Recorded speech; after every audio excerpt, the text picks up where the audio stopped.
insane.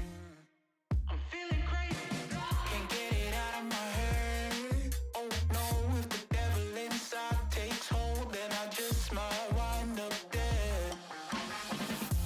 Wasted, face it, you're never gonna be the one.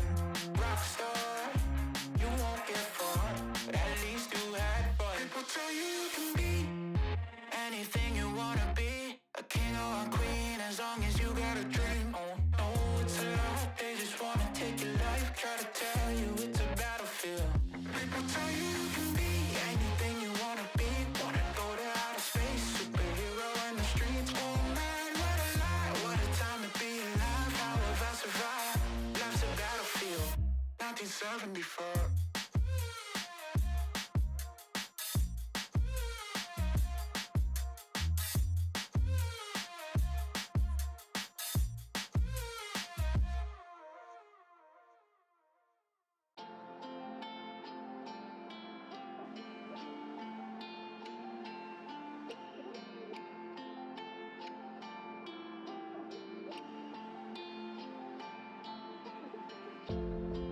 Nothing cuts quite like a memory, especially one that you're trying to forget. But I can't find the energy to rewind and reset.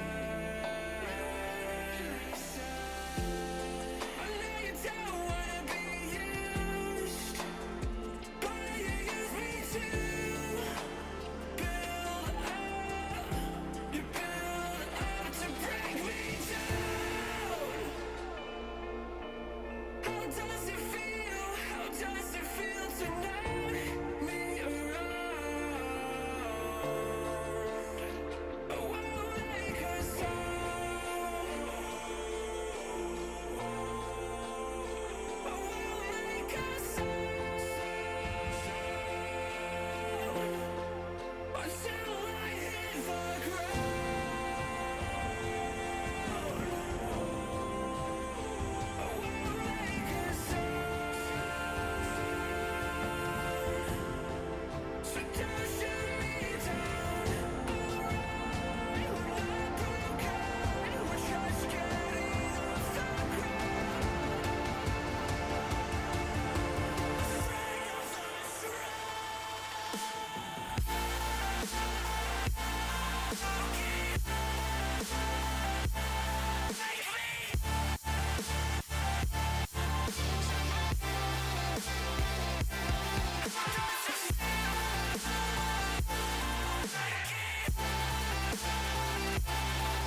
Baby, I just wanna be alone.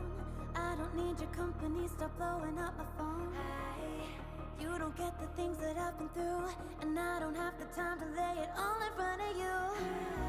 And you think that you wanna save me. You don't know it, baby, why you do this? I got this under control. You think you do, but you really don't know that I don't need a savior. You can't be my savior. I'll save myself. I'll save myself. No, I don't need a savior. You can't be my savior. I'll save myself. I'll save myself.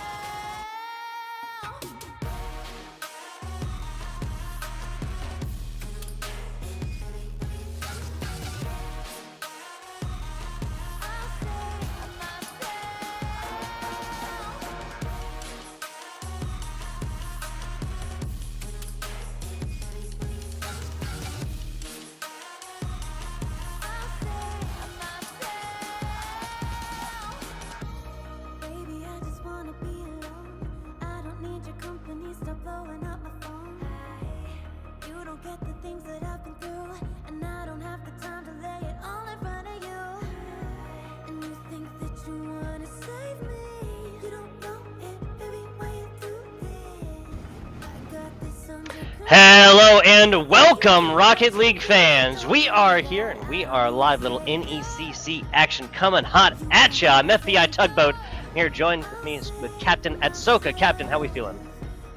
I am feeling amazing because once again we are back for some more collegiate Rocket League action here on the NECC, and this is where I need to be. Okay, like I said, there's been an empty space in my heart throughout the off season, throughout the summer, and it can only be filled by NECC Rocket League. Right? This is what I've been waiting for. Not to mention our first match, at least for you and I on the day, is going to be some Division 1 competition, and honestly, I can't wait to get into it. Big stuff, big stuff. We'll go through the schedule first, then jump into that one that's going to be starting in just a minute. But Atsoka mentioned it. Ole Miss sitting at 0-1 as of right now. The Tigers taking on Maryville University. Yes, that's the Saints here. Maryville sitting 1-0 for the second game on the slate. Excuse me. We'll be going on down to the Division 2. That is the Northeastern Huskies 0-1 taking on. That is Thomas College, the black team, the varsity squad black. So Thomas College and Northeastern both 0-1 right now, Captain Soka. Yeah, and again, it's still very early on, all right? So a lot of these teams, they're having, a little bit of a recuperating type of, week number 2. They got their feet wet in week number 1. Now we're in week number 2, and it's time to make those adjustments. As a matter of fact, Northeastern last week, they felt like they were underperforming, due to some scheduling miscommunication and players just, starting out cold. And I think a lot of other teams felt the same way, right? So, we're seeing some teams that are currently 0-1, but don't expect that to stay the same, especially as the season keeps going. The teams are only going to get better and better. No, exactly. Like once you spend more time, especially in broadcast, in the limelight, right, going forth and performing under these and all the pressures that comes with that one, you can only expect these teams to get better. To get on to the last leg of our slate here for the day, the Grand Canyon University Purple squad that are now 1-0, actually, taking on UH Red. Yes, the Cougars also sitting at 1-0. That'll be a Division 2 matchup as well at Soka. Yeah, and like I said, I mean, we're going to be having great matches like just all night long, and that's the beauty of the NECC. Is that you're not just going to get 1, you're not just going to get 2, you're going to get 3, and more often than not, they're all going to be bangers, right? And what I really like about it is that this is like the feeling out process, not just for the players, but for you and I and the folks at home too. We start to kind of get an idea of what we want the postseason to look like, or what we expect the records to kind of look like. We get to start putting the puzzle pieces together this early on in the season, and I can't wait just to get these games underway.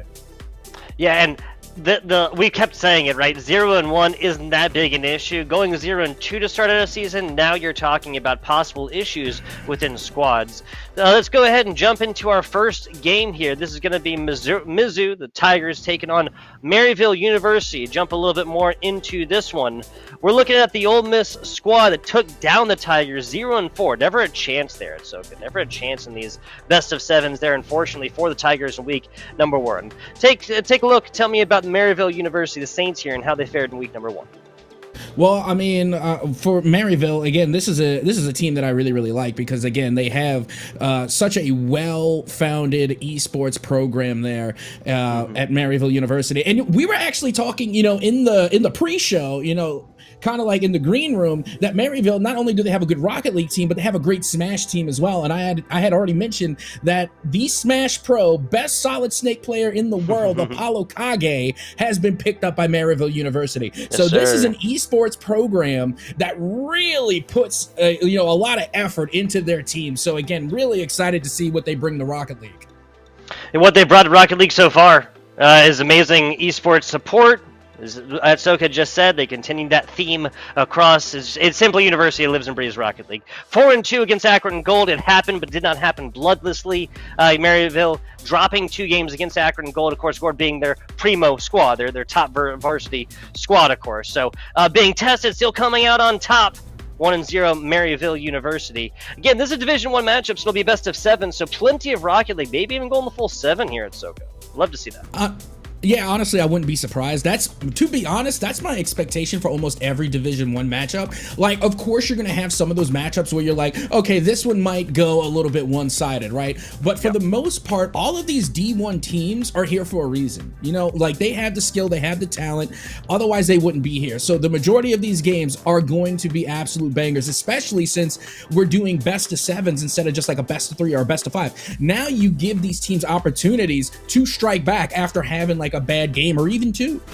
Yeah, I mean, 2 in a row is like, I just feel like that is decently easy to do. 2 in a row normally means that you're sitting on match point really easy and really early. Nice block right there from Mizu. They're going to get the defensive efforts going a little bit early here. Taking a look at Bubs, Frostbite, and Exodia here from Mizu Tigers. Taking on Speed, Wave, and... Speed, Relating Wave, and Knight, excuse me. Speed, Relating Wave, and Knight from Maryville University. I'll be honest, I'm going to be keeping my eye on Exodia. They have to live up to that name. As you can see, Speed nearly able to get the first goal. That one felt like it was off by just like a pixel. I have to agree with you. The offensive efforts, both of these teams, on early and quickly. Now, the simple fact that both of these teams are getting the aggressions going really early. A lot of times you kind of feel out this, like, kind of feeling out first encounter, especially in a longer series. That is not the case here early. Yeah, not just the feeling out process, but for me, it feels like, for the majority of game 1s, it's very cautious play, very slow paced for a lot of the series, right? But in this one, they're going straight for the jugular on both sides. We've already seen some demos. We're seeing beautiful 50s at the midfield line, and even better backboard attempts as that one goes for the third and finally gets cleared out. Yeah, backboard attempts abound here. The first is more of a pass. The second one's just a little bit too high.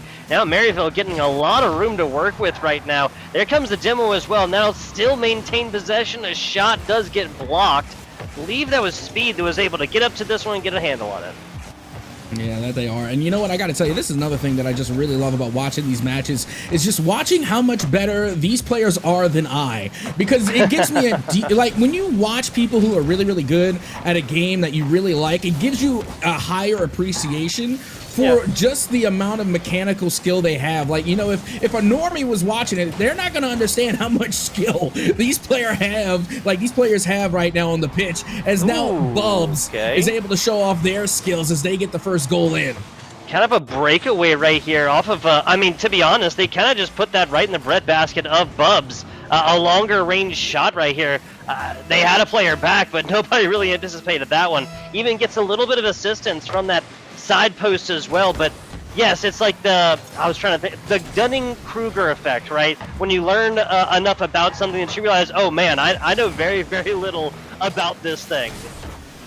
Exactly. And honestly, I don't even know how Bubs was able to get that one to go, because Lord knows, like, had that been me on the pitch, I would not have made that in a million years. But Bubs is built different, clearly. Bubs is able to take scenarios like that where normally you wouldn't think that was a goal. It was just off the wall, around the midfield line. And you know what? I don't think Maryville expected that to go in either. I don't think they did as well.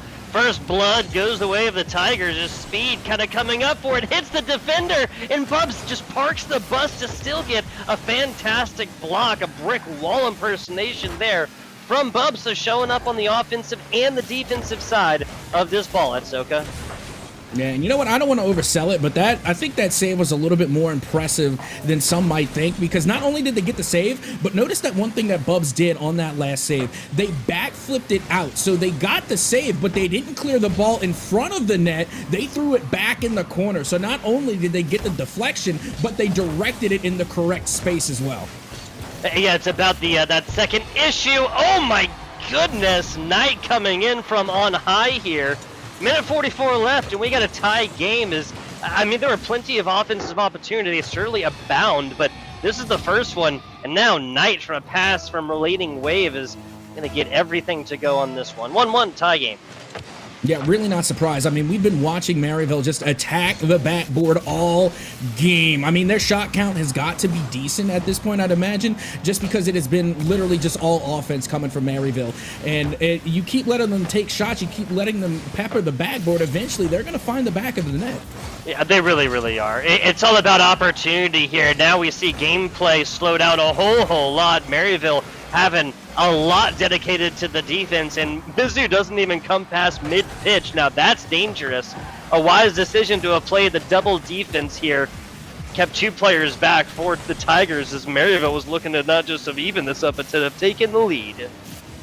And now look at this one, floating in the mid. That shot is on, but it doesn't go in. Frostbite is there to get the save. Great pass in the mid. Not going to be able to get there in time, though. Knight now a big 50 shot on speed. Ooh. Will take the lead for Maryville. My name is Speed, and they're going to prove this one. 70 miles an hour, breaking most speed limits here in the great United States of America at SoCo.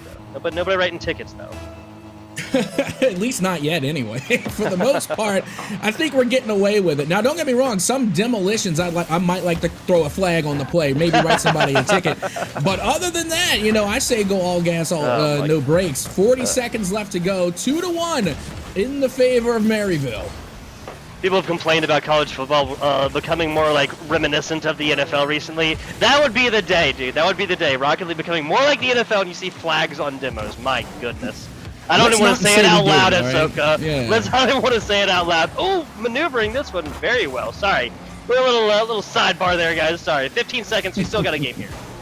Oh, we most certainly do. I mean, it's only a 1-goal difference here. I mean, that is not much in the world of Rocket League, but the time is winding down. Only 4 seconds left to go. Exodia, opportunity, gets the flick. It goes up high and deflected away by Knight as the time expires. Rule 0 now in effect. The 50 goes right back down off the lip, and Maryville will take game number 1.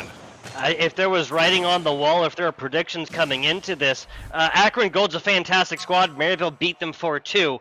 Tigers, fantastic squad within their own right, lost 0-4. Now bringing this to a 1-score difference, so some fine numbers. Look at this, 7 saves for Mizzou. So they only get 3 shots, but they make one of them work, right? The other squad, Maryville, is going to get 9 total shots, but only get 2 of them to find pay dirt. So this is really a quantity type of discussion between these two teams.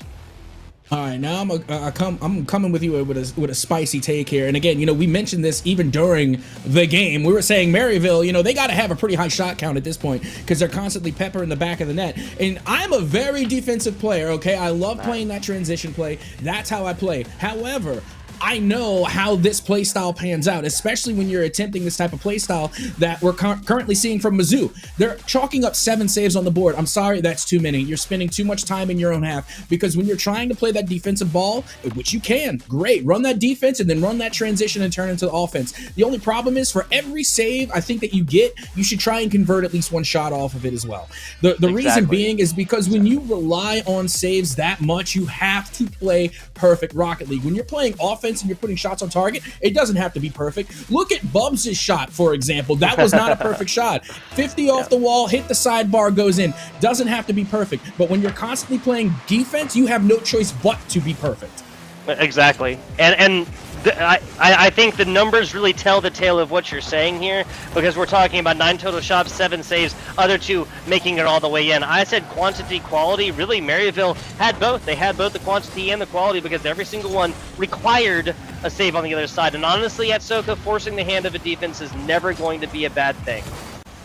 Well, here we are in game number 2, and already some great defensive rotation being showed by Maryville, but I like the early aggression coming from Mizzou as this one goes right back out to the mid. Frostbite can't get to it in time. Off the backboard now, here comes Bubs.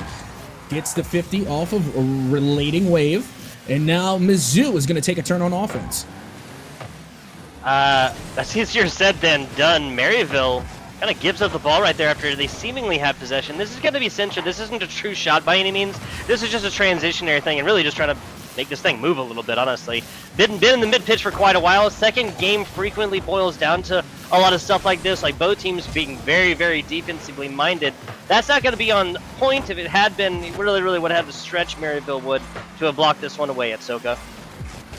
Yeah, I mean, right now it's looking a little dangerous for the side of Maryville because I've noticed that Mizzou just keep getting closer and closer. And one thing that's like a little bit of a red flag coming from Maryville so far as they nearly get one to go is that they're going for a lot of these long clears and long passes, right? And I just feel like that leaves you vulnerable to interceptions and eventually fast break transition plays. So I think they just need to control the pace a little bit more, slow things down, and start, you know, really connecting on those pass plays. Otherwise, they're going to find themselves at the victim of a transitional fast break from Mizzou.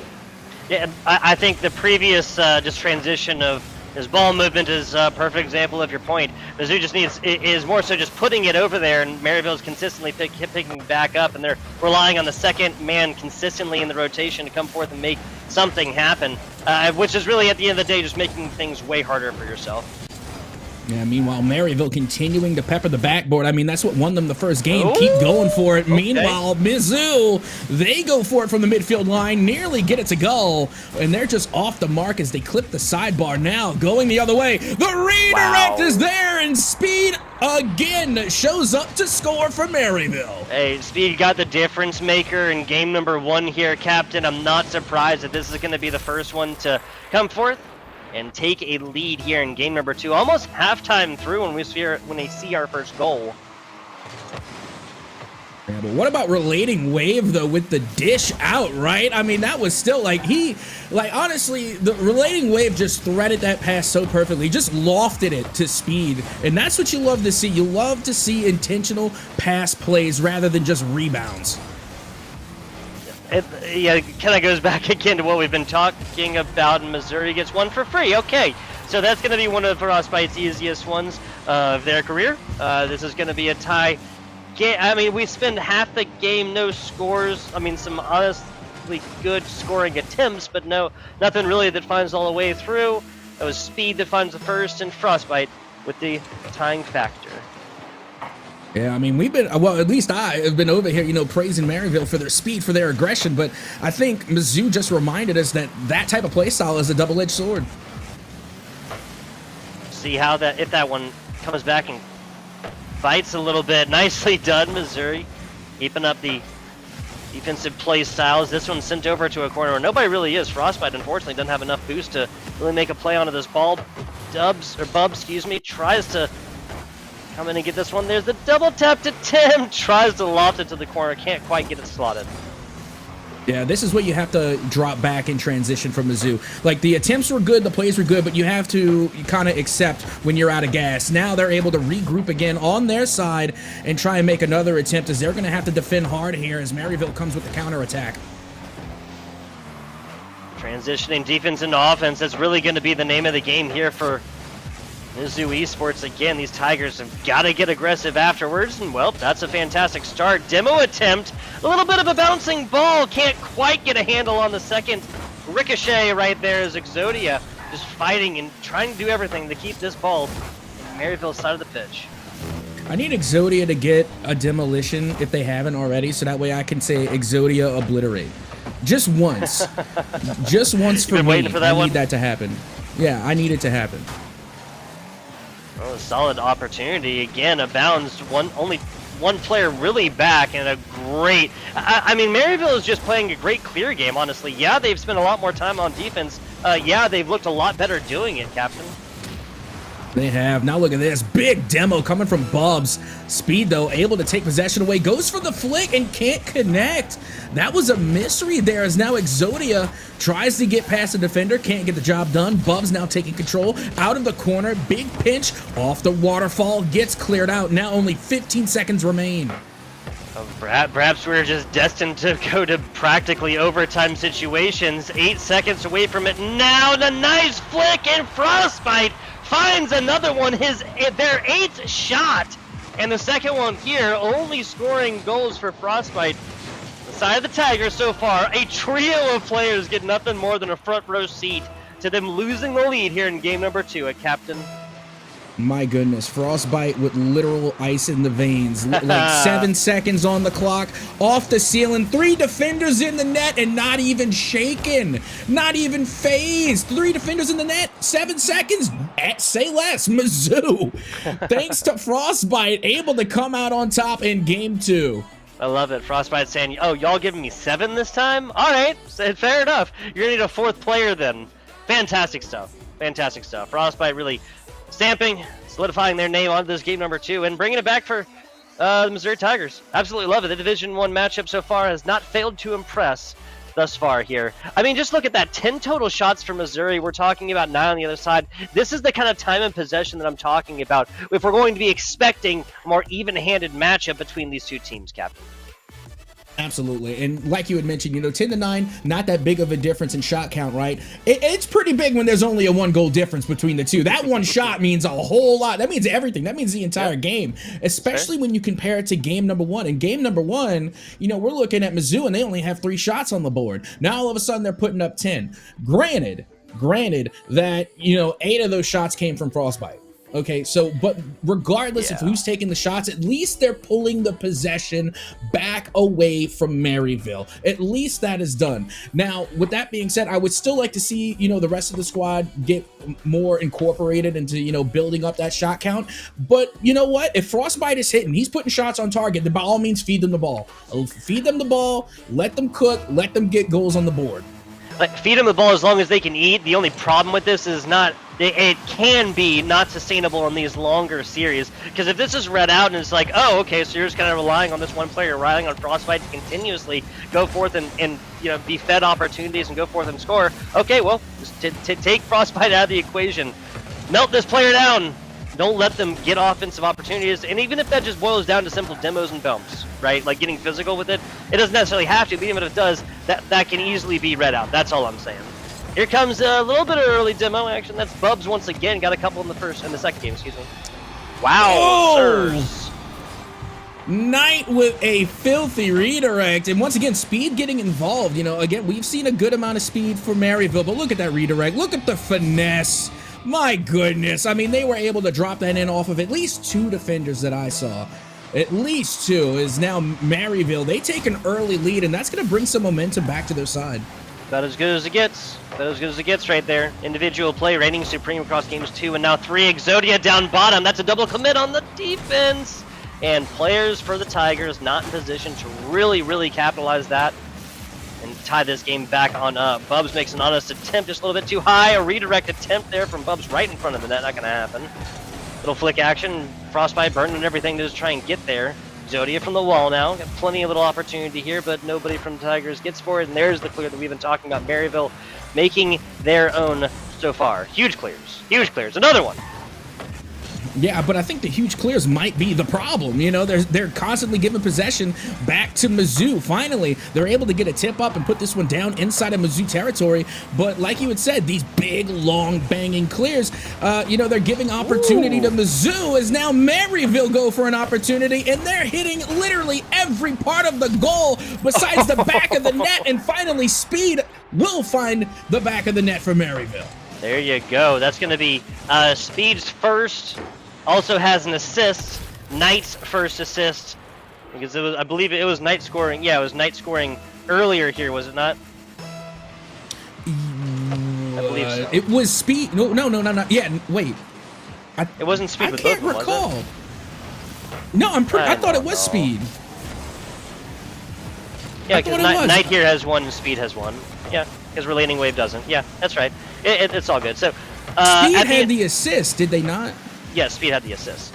Okay, that's one what I goal. was thinking of. All right. I know they have 100% goal participation. I know that much. Yes, yeah. A very, very important stat as well. Here's another one for you guys. This is the first time we've seen more than a one-score difference in this entire series. Right.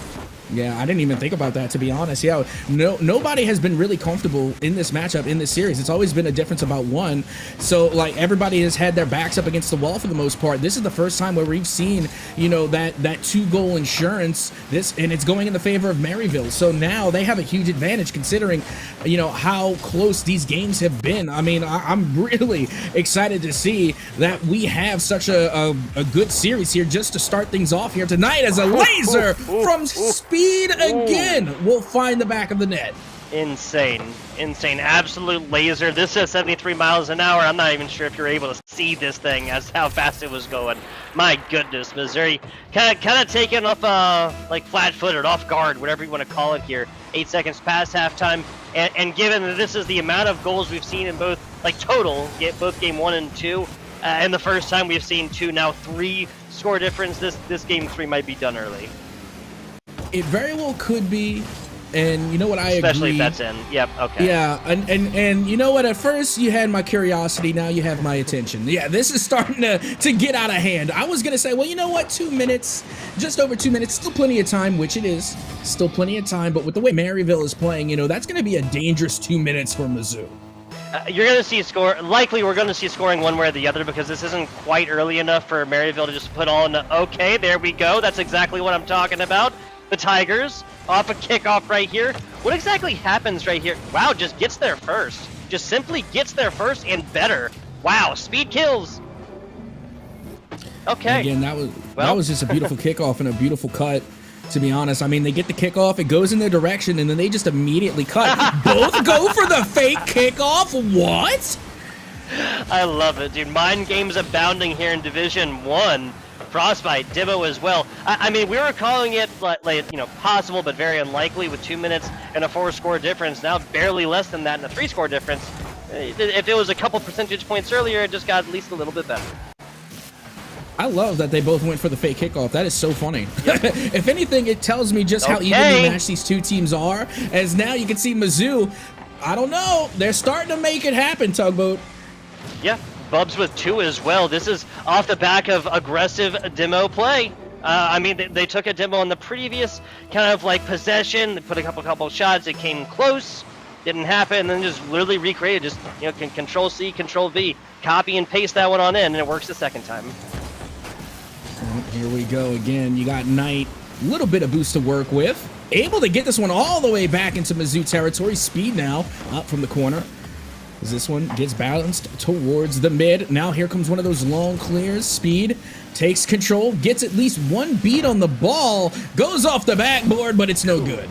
Yeah, gonna be very glad that backboard's just that tall. You know, a couple inches taller, different story. Zodia tries to take this one to go after he got fed a fantastic pass, but immediately interrupted as well. 1 minute to go here. Again.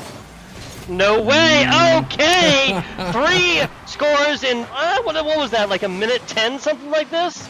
You know, I felt pretty justified saying a 4-score difference, albeit the time was insurmountable. Missouri, proving me wrong. Love to see it. Never been prouder to be wrong. Also got to point out that all 3 came from Bubs. Bubs got the hat trick now for the side of Mizzou, looking really strong. And now, all of a sudden, less than a minute to go, now we got ourselves a ball game, Tug. Yeah, you notice how Maryville's played a little more defensively all of a sudden? Like, they were playing more even-handed a little bit ago. Now it's like, hang on, guys, all right. Were we playing with our food, or is this kind of a shutdown? Oh, no.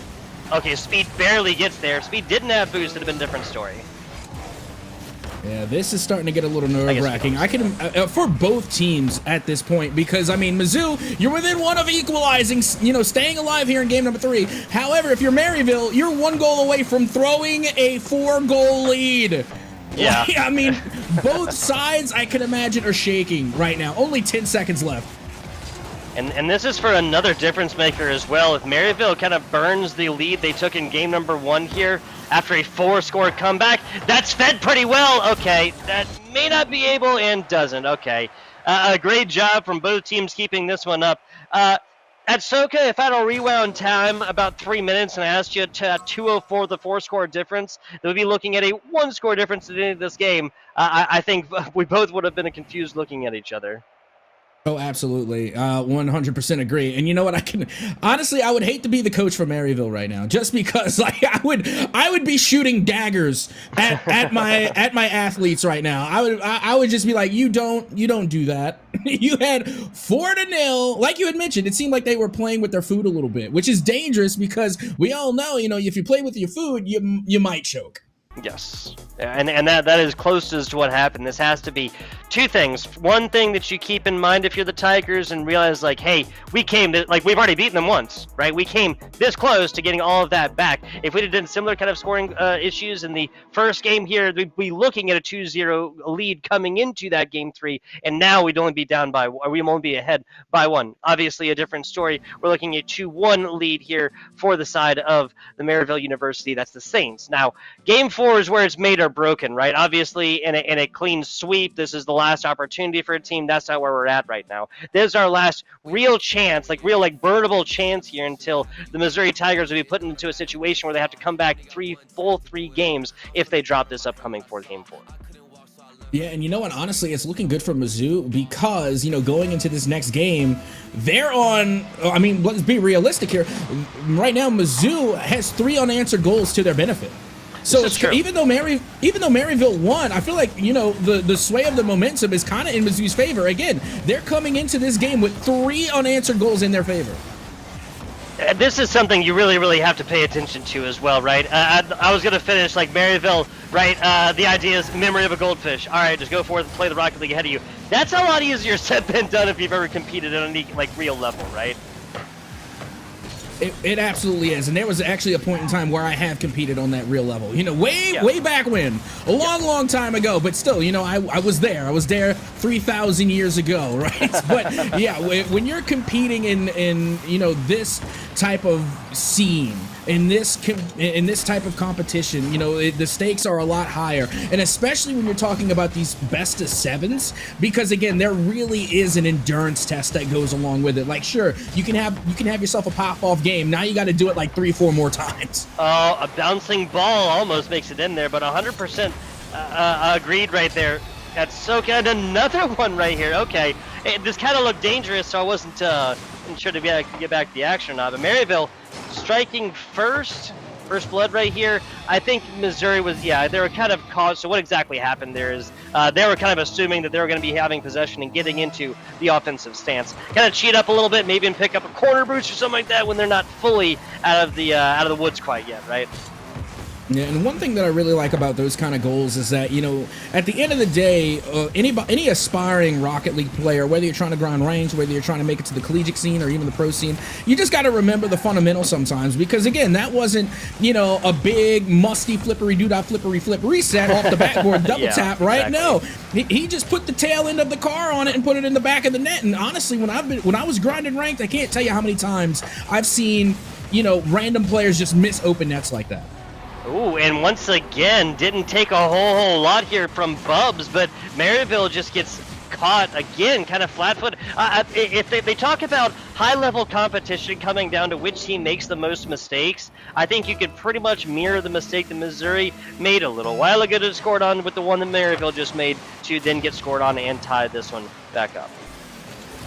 Now take a look at this here. A little danger for Maryville off the kickoff. Able to recover nicely.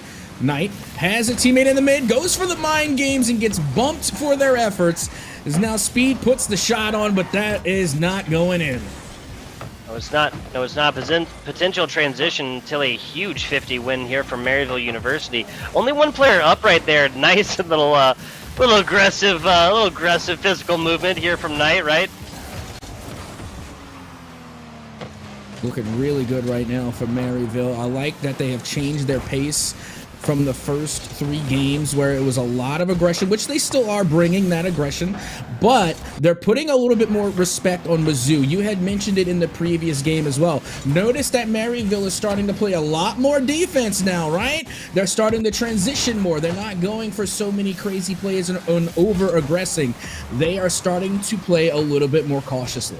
Yeah, and just like methodical plays like that, again, doesn't need to be the triple musty flick or do whatever you said earlier, right? Just has to be the lower thing. I tried. Just has to be like a lower shot right there that's putting pressure on a second hit. That's just a little bit too much of a bouncing ball. Wow, this ball hangs out there for a while, and all three members of Maryville try to make a play. Yeah, I'll be honest, earlier I didn't say much of anything. It was all nonsense for the record. 100% nonsense, yeah. but you get what I'm saying, right? There's nothing too spectacular. At the end of the day, it's the fundamentals in the pass plays that win games. Like, yes, you want to pull off those cool solo mechanic highlight reel plays, but you only bring those out when you absolutely need to. At the end of the day, Rocket League is a team game. You have two other players there with you, and if you cannot make the most out of the team play, out of your assets that are your two other teammates, then you're not going to win games. I hate to break it to you. Yeah, there's just not going to be a whole lot of Frostbite games out there when you get 8 and your teammates get 2 between the two of them. A wide open ball right there from Relating Wave as just an ongoing onslaught, honestly, of offense here from Maryville University. Finally finds a hole in the armor. Yeah, and this time it was just coming from the corner. Maryville, it kind of seemed as though they corralled in the corner. Normally, I'm not all for that type of play style. They sent to the corner, but then they had one player far off to the left. So whenever that pinch did come out, you know, that one player that was far to the left was in perfect position. Whoa, okay. Again, another flurry of offense here from Maryville. I hear what you're saying. The action kind of cutting you off there. I mean, I'm not disappointed. That's the best way to get cut off. There's something cool happening on the pitch. You know, Rocket League literally speaks for itself sometimes. And speaking of Maryville right now, corralling inside of their own net. And here we are again, time ticking away. Maryville only up by 1. I feel like we have been here before, Tugboat. Ooh, perfect angle right there and read out completely from Relating Wave. Relating Wave, we haven't seen so much on offense so far. First goal has been in this game, I believe, if I'm writing this one down correctly here. But still showing up on the defense, and well-rounded players is what win Rocket League games. Absolutely true. Just over 10 seconds remaining. An opportunity for sure for Mizzou if they can get possession back. Bubs, unfortunately, had no boost for the follow-up, and now Maryville can just take all the time in the world as they take the time off the clock. Maryville now go up 2 games in the series. Yeah, we're just destined to look at one-score differences between these two teams. It was 2-1 Maryville in the first game, 2-1 Missouri in the second. Almost going to overtime there, 4-3 with a comeback, almost from Missouri, game number 3, and now again another 2-1 scoreline. This also just comes down to 12 shots from Maryville, only looking at 4 offensive opportunities in the form of shots from the Missouri squad. Yeah, this one was probably the most reminiscent of game number 1 when we're looking at the shot count, and again, you're looking at the save count, and you know where we ended up? With the same score line, 2-1. Like I said, very reminiscent, a lot of deja vu going on there in that game, and once again, it's Maryville that is bringing the shot count. This time, they did tone down the aggression a little bit. Yes, they had a high shot count, but again, it was higher quality, higher percentage shots being taken, and they did not forego the midfield presence. They did not send all 3 towards the net and then leave their net open. They started to transition a little better, and they started to spread out the field a little bit more. Now, they didn't play perfect by any means. Like, you know, Mizzou, they were able to counter. They were able to get 1 goal on the board.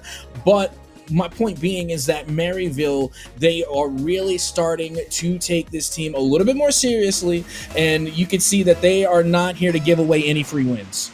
No, they are not. Doesn't seem like there's going to be any shutouts here so far. As I say that coming into this one, obviously. Possible last game for Missouri, the Mizzou Esports Tigers here. If they drop this one, that will be this best of 7 series, albeit taking a game off of Maryville University. Demo action right there close. Speed taking down Bubs for right now to try and alleviate some of this offensive pressure right now. And once again from the top rope, nicely done. A clear and an attempted pass onto Frostbite. And you know what? This is I don't know where I stand on this one. Like, I don't know if there's other people that agree with me or not, but I like Farmstead. Like, I actually like this map. Oh, the map? I I like it with the wood planks on the ground. I like it with the grass on the ground. I just really like this map, especially during, you know, the autumn Halloween season, right? You know, to me, it's a whole vibe. It doesn't come up much when we talk about favorite maps. I mean, it's definitely not my favorite, but still, this one I like. I enjoy it. I enjoy it as well. It's also, you know, kind of reason for the season right now, right? Changing of the seasons, getting a little bit cooler, hopefully, wherever you may be. Well, right now the ball just happens to be in Maryville territory. Exodia looks to take control. Good 50 out towards the corner. In the danger is Relating Wave. Tries to clear it. No good. Frostbite now. Little boost to work with. Gets 50'd by Knight. Back to the midfield line, and Mizzou, they're just trying to keep Maryville confined in their own half. A lot easier said than done is what it seems. Maryville has struck a much better balance between like the hardcore aggression we saw earlier and then a little bit more like backline defense. That's decently centered. Can they get to... Oh, excuse me. I thought that was off to the... I thought that was pretty well centered right there, and that was going to be our first score. Not going to happen. Not going to happen. Maryville, back to the point, has done a much better job of striking a better difference between hardcore offense, hardcore defense, and right now putting thumb screws to Missouri. Yes, it might be a tied scoreline as of right now, but the shot differential, once again, in their favor. I don't want to speak too soon, but I feel like this is the longest we've gone without a goal, as that one, again, shot on. We're just approaching halftime. Still 2 buttery bagels on the scoreboard, as that one will go. And once again, it's speed. Speed has just been the tiebreaker, I feel like, every game. Yeah, just a fantastic job of consistently breaking this one. This is off of a physical play yet again. We're just still not going to quite get to halftime before our first score. We're going to get close here at Soka, but not quite there. Once again, lead here from Maryville. Going to be up to Mizzou's squad. Bring this one back from the brink. Tie this one up. Hopefully take a lead and extend this series. Well, we already know Mizzou can definitely make plays happen, especially in the second half of regulation. Again, point in case, all the way downtown. Bubs finds the equalizer. Nicely done. Nicely done. Bubs has done this several times. I mean, hey, in that game number 1, to find the equalizer, just like in this one, a game that went down 2-1, just like multiple of our games of this series has so far. Now, will that continue to prove useful here for Missouri? Because I just don't think that, I mean, frequently those like long-range shots from perfect angles like that just don't really happen. It's not something you can rely upon. Maybe catching the Maryville squad unawares right now. Even with the demo, though, Maryville University takes back possession. And now look at this, Maryville looking to attack once more, as they have been respectfully. But I think the importance of that long goal that they got is that now Maryville realizes that they really cannot afford to leave their net open. Big demo there, could possibly open things up. But again, great deflection coming from Mizzou on the defense. Yeah, it was a good job reading this one out and like realizing, okay, teammate is at least going to get hit, might get full on demoed. I got to get into position. I believe that was Exodia right here. Now Frostbite trying to take this one up, put it where a Maryville University player is not, and that just seems like a space that doesn't exist here in Homestead. Back to the midfield line we go. Frostbite able to get the 50 out from the corner, gets beat out. Good contest there near the midfield line. Bubs has some boost to work with here. Does 50 out towards the corner. No follow-up coming from Frostbite just yet. Out into the mid. Tries to put this one off the backboard, but right now Maryville, they're just constantly rotating. Good defensive positioning coming out from Maryville right now, but they can't keep allowing Mizzou to put shots on because eventually one will find it. Close and close. I mean, up until that point, just finding the backboard seemed a little bit difficult for Mizzou, but not going to happen on that one. A fantastic shot that gets an even better defensive block. Relating Wave showing up again. Now in the back, picked up a little bit of boost. Now trying to get this one out to the corner is Bubs. Kind of fakes this one out as they're trying to get to the teammate. Well, Relating Wave is going to make sure the teammate gets it. Missouri of offense continues from the back, tries to bounce this one down and in. Not going to happen. Defender meets him there again. 15 seconds away from overtime, Katsoka. I mean, my goodness, a true testament. Again, I don't think the scoreline does this game justice about how close these two teams really are in skill. I mean, it has been a 1-goal difference for the entirety of the series as the final second ticks away. And now this could be the game for Maryville as we are paying homage to Rule 0, keeping the ball alive as this one goes all the way back and we have overtime. Love it. Where else would we go for the possible last game of this series? Maryville, they take this one down. Series over. Missouri takes it. We'll be looking at extended. Oh my goodness, right there. And nobody from Maryville University is able to capitalize from the top rope. That's a little bit too high. Got to get a follow-up here for Maryville. Not going to happen. Not to mention, you still got to watch out for Mizzou with these long shots from all the way across the pitch. Yeah. Once again, we're seeing Maryville from time to time. They keep encroaching up and up and up. They keep going a little bit too far, and like we had seen already in regulation, if they're not careful, Mizzou, they'll be more than happy to take the long ball shot. I think 3 different players made a midfield dive onto this one. Everybody kind of like takes a second. Speed realizes they're the closest one. Wins the 50, back bouncing down bottom. Knight gets an honest shot across the middle, and Bubs is waiting. Cradled hands to block this one away. 60 seconds or so in overtime.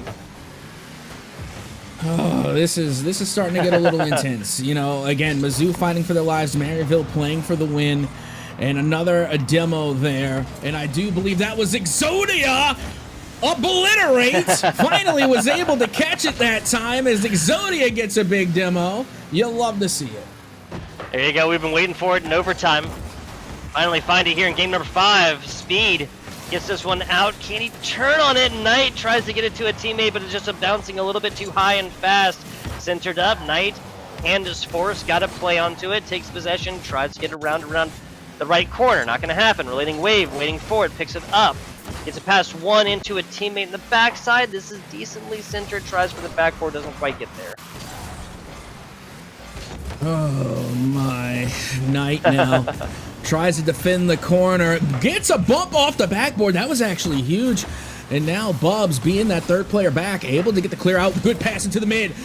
What a banger, but that one just, I was going to say a little wide, but no, that one felt like it was way wide as another attempt from Frostbite leaves it for Exodia, who is able to hit the life points of Maryville directly. Fantastic. Just waiting for it. And Maryville, this is the difference of like a quarter of a second. Player there pre-jumps at this one just a little bit closer. We're no longer in overtime. We'd still be in overtime, excuse me. But 2-1 advantage here from Mizzou. The Tigers holding on strong here as once again, we talked about it before, got to mention it again, the score differential when you're talking about shots is just simply made a little bit more apparent, right? 8 total here for the Mizzou squad, 7 for Maryville. Yeah, and you know what? Interesting enough, though, is that the save count was also the same. Both sides got 5 saves, I want to say, unless I'm mistaken. I might. Again, I'm no math magician, right? And I know the proper term is mathematician. I said it on purpose. It's a pun. Speaking of, Exodia finishing off an OT, being able to get the game winner, absolutely perfect. And you know, I can't see Exodia get an OT winning goal and then not make a Yu-Gi-Oh pun immediately after it. So again, had to do it. I'm glad it happened, and I hope I get to see it again. Oh yeah. And we were really looking for a more even-handed performance from Mizzou, right? We're talking so much about Frostbite in that one game where they had 8 total shots. It was Bubs before then frequently either getting aggressive and getting bumps and demos to it, set up for shots or getting the shots in themselves. Love to see Exodia getting involved here because there's now like a little bit of an improving Mizzou squad, and now ball is really in Maryville's court. You were up at one point. I mean, it's still technically they need 1 game to take this one down. They took down 1 game. Now, are you going to allow a 3-game slide here to Missouri for them to take this series? Ball is in your court. What do you do? Yep, and here we are on Neo Tokyo. It's very interesting because I know a lot of people that say that this is their favorite map, and I know people that say they can't stand this map. I don't really like Neo Tokyo, to be honestly. I like it. I mean, let me rephrase. I don't mind it. It's not my favorite map, but you know, I have some good matches on here from time to time. It's not the worst map. It's not my least favorite. You know, I'll say that much. It's like right there in the middle for me. I'll be the millionth person to say this. I know it's not actually any different. Like, it's not like geologically, geographically, or whatever different, right? Like all the edges and everything are the same. Yes. I know. All the positioning of boost and everything is the exact same. I know. It just doesn't feel like it. Plus, it's just really, really bright up top. It's kind of hard to concentrate sometimes. Yes, agreed. As now, just about a minute gone, Exodia gets the bump, goes for the second, not able to get it to go. Ball going to stay in Maryville territory. Touch from out of the corner. This one goes up high. Big opportunity here, but it does get cleared out. Now Relating Wave goes for the deuce and gets the shot to go. Maryville get on the board first. I mean, this is a fantastic pass. This doesn't happen without the pass from Knight here at Soka, but Relating Wave, the first hit and off the backboard, like you said, the double tap. Now it's going to be lethal here for Mizzou. Maryville takes a lead that, yeah, they get some more like that. That's going to be a lead that's insurmountable for the side of Maryville. Now Maryville looking to close things out here. Now reminder that they are still on match point as Speed off the pass from Relating Wave, able to get the second goal to go for Maryville. Talk about perfect transitions as well. This is put up perfectly from Knight to Relating Wave. Relating Wave from the corner puts it right in the breadbasket of Speed, and they get a big one and a second goal in, what, 10 seconds? Absolutely, and we've already seen before, though, you know, Mizzou Esports, I think, have proven themselves to be a second-half team, so there's still plenty of opportunity left for Mizzou to try and come back. But recall, it's not too often we see that 2-goal lead, right? We have not seen the 2-goal cushion come out too many times. As a matter of fact, the one time that it did, it ended up with a Maryville win, if I'm not mistaken. It did, by one, almost a complete comeback, so there's really, like, little to really rely on in our past numbers, I feel like, here, because it was the one time that it happened, it was quickly, almost completely undone. Looking for the little tap-a-roo to find the back of the net, but no good for Maryville. Speed now has to try and get rid of it. Big 50 and a big demo to follow it up, as now Knight has to try and clear this out, and they do. They put it back in Mizzou territory. Exodia, 50's out, over towards the side, and now a touch coming from Relative, able to get this one over, finds the pass over, but great defense from Mizzou to stop that play. Yeah, great job reading this one out and realizing how it was developing as it was. Speed, a little bit too obvious on this one, could have sat back a little bit farther, but especially picking up big boost immediately beforehand and angling your car like perfectly, and it's like, kind of like wondering, like, hey, what's that guy doing? What's he doing? You know? And right back to it here. Mizzou tries to get out of their own half, and a pinch goes right across. Knight able to intercept, has some boost to work with, but Exodia is there to clear that one out and towards the corner. Maryville getting faster and faster now, trying to encroach in on that goal line, as this one's going to get 50 to back towards that midfield line. Big demo out towards the mid. Frostbite is going to put this one up into the corner. Here comes the follow-up, and it's no good. A little bit of a sloppier play there on the offense here from Maryville. They give away possession, start an offensive possession here from Mizzou. See how this one goes, and if they're able to turn this one into something that takes this lead down to just one. Relating Wave gets the touch, sends it out over towards Knight, back down, looks for the pass to Frostbite, and is deflected away. 1:20. Starting to get really, really close now. Whoa. For Mizzou. They're running out of time and running out of space. Yeah, and if that was the third one here, I mean, it'd be really, really hard to undo that many. They have done it once, but Speed comes up with this one. Tries to do everything themselves. Ball goes way out, and everybody kind of just waits to capitalize on top of this one. Maryville now pretty much playing against the clock, really, and not so much against Mizzou. Yeah, this one's looking a little bit dangerous. I mean, they have managed to make some great plays happen, but again, that time, like you had mentioned, is going against them. Just over 40 seconds left to go. Still can be done, as the pass is perfect. Ooh. And the shot is on. Mizzou is not done yet. No, they are not. We were almost counting them out right here. 2-1. Now a bare lead here from Maryville after, like you said, that is a perfect Rocket League pass. You could clip that one. How to pass through traffic and still score a goal right there. That would be it. I'm going to be bookmarking that training pack. I also have Justin's redirect training pack bookmarked as well. And again, just to reiterate, anybody trying to grind Rocket League, be sure to run your daily training packs. Just over 20 seconds remaining. Demos now coming out from both sides. Okay, now the gloves are coming off as this one does waterfall down. Oh, the mistouch leaves it open for Knight to get another 2-goal cushion. And again, man, we almost counted him out earlier, but this one, Exodia coming up for it, just not really getting the undercarriage hit that they wanted to onto this ball to send this skywards and possibly get this out to a teammate.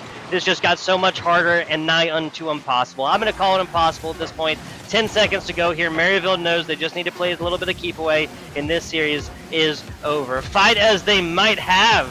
Mizzou not going to come out on top in this best-of-7 series.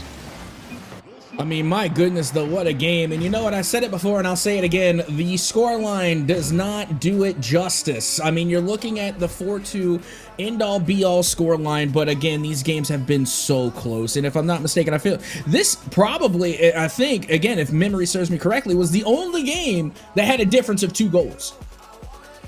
That ended with a difference of 2 goals. You're actually 100% right, yeah. Yeah, we have 2-1 in game number 1, Maryville, 2-1 Mizzou, game 2. 3-4, the big one, the almost full comeback there from Mizzou in game number 3, then the 2-1 regular time for Maryville, the 2-1 overtime win for Mizzou in game number 5, excuse me, and then a 3-1 lead that proved to be insurmountable there for Maryville game 6. Crazy stuff. Maryville continues a theme now. I mean, one's just a coincidence. 2 is beginnings of a theme here for taking 4-2 victories. That's how they did it against Akron Gold in week number 1. That's how they're going to do it against this Mizzou Tigers squad in week number 2.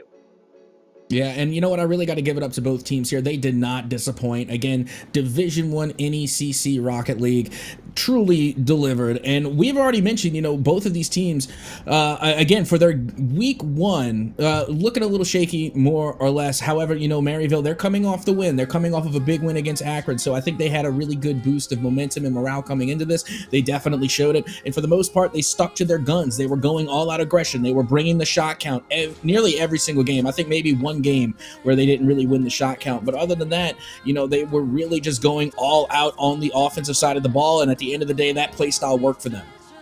Yeah, and even if they had, I think there was like a 2-score or 2-shot differential or something like that. They never witnessed like the 10-3 shot differential that we were seeing towards the beginning of this series. So keeping consistency, gotta agree with you, Soka. That's really how Maryville was able to come out improve the day. Physical play, especially towards the end here. The game 5, like the overtime meltdown right there. There was also the fantastic pass play into Bubs.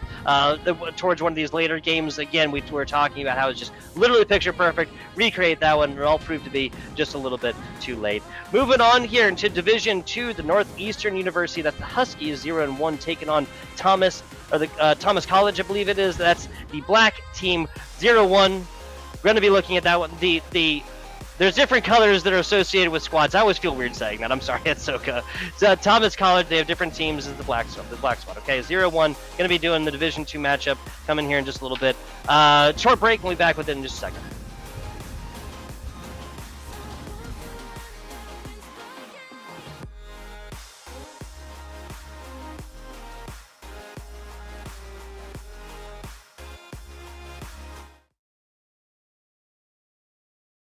Fuel to power your day. Not some tofu stuffed rice cake or plant-based meat substitute. No, you need honest-to-goodness, homegrown, protein-packed power in a stick. You need Wenzel's Farm. Quality cuts of meat handcrafted in small batches and naturally hardwood smoked for a great-tasting snack that delivers real energy.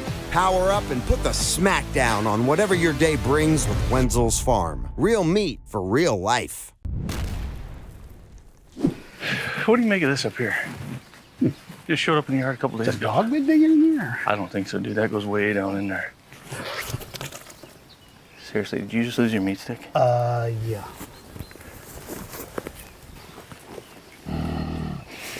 Oh, no. There's something in there, dude. Just leave it. Are you kidding me? We'll just head to the house. Just leave it. The hell with that. Oh! Ah, yeah, there's something in there. Ah! Want one? Thank you. It was worth it.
Explore imperfect visions like I've been here before.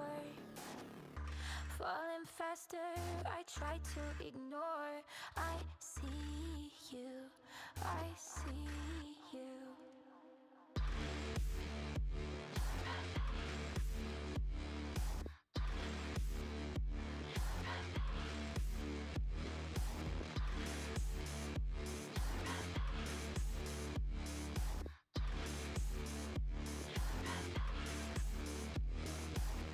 I'll let you drag me to hell if you hold my hand.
frozen over like I am.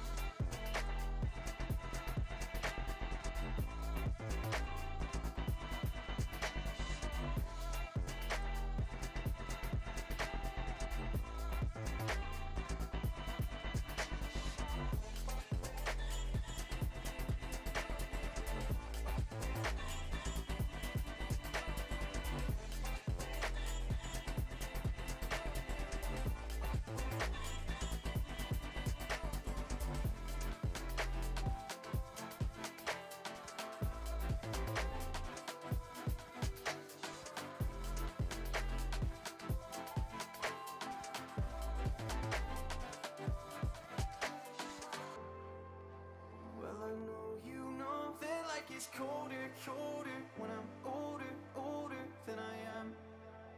And I know you know that I have lost composure, but I'll hold you closer while I can. I never told you that I'm slightly broken, that I might lose focus when I am. I know you know that life gets colder, colder when you're frozen over like I am.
Way too many faces in the crowd, but I think that I see you. One too many days got me changing up the way that I need you. Now we're both at a bar, acting like it's not hard, trying to feel something different. Talk to somebody new, kinda wish it was you, kinda numb to the feeling. Now that you're gone, they say time should heal, but it's been too long. Couple months and I can't seem to move on. I can't seem to move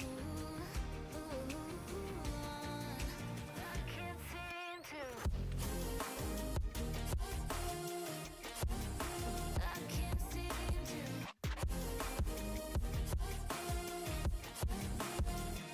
Not that you're gone,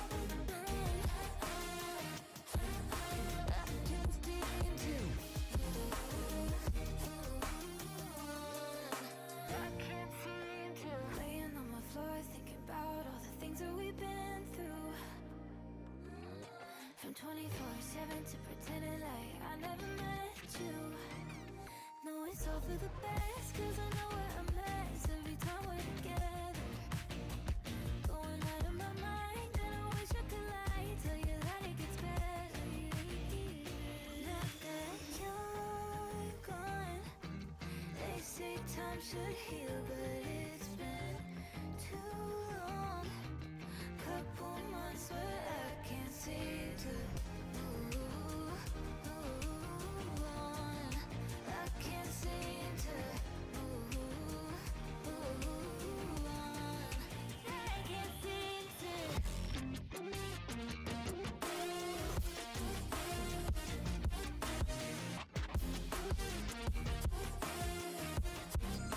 I can't seem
Hey, hello and welcome back. A little more Rocket League action coming at you. FBI Tugboat, Captain Atsoka. You could say that there is a tugboat and their captain. Captain, how you feeling about the last match? I'm feeling pretty good, you know, tugging the horn right there just for funds, and you know, again for your daily dose of cringe if you didn't get it already. Regardless, yes, we are heading into game number 2. We already got to see a fantastic first series there between Mizzou and Maryville, and again, that's going to be a tough act to follow because it was a really good game. So again, tis hoping here between Thomas College and Northeastern, and like I was mentioning earlier, you know, Northeastern. They have a pretty well-rounded team over there. Again, their only losses are to Akron and Ball State. So again, 2 very good teams that we have already discussed. And, you know, they're not doing too bad so far, but I know that they would like to do better.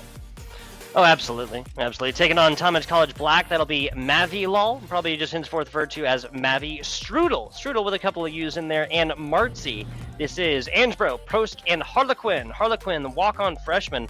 Got reached out. Big shout out to Jay Turbo. Send me a little backstory right about this Northeastern varsity squad. Harlequin has come in and taken league by absolute storm, right? Freshmen coming in, showing up on both sides, offensive and defensive side of the ball. Eyes will be on them. Go forth and really prove and live up to the standards they have set for themselves. And on the other side, coming from the Northeastern lineup, we are going to have Angebro or Angebro, again, correct me. Pronounced like Angelo. Oh, so Angebro.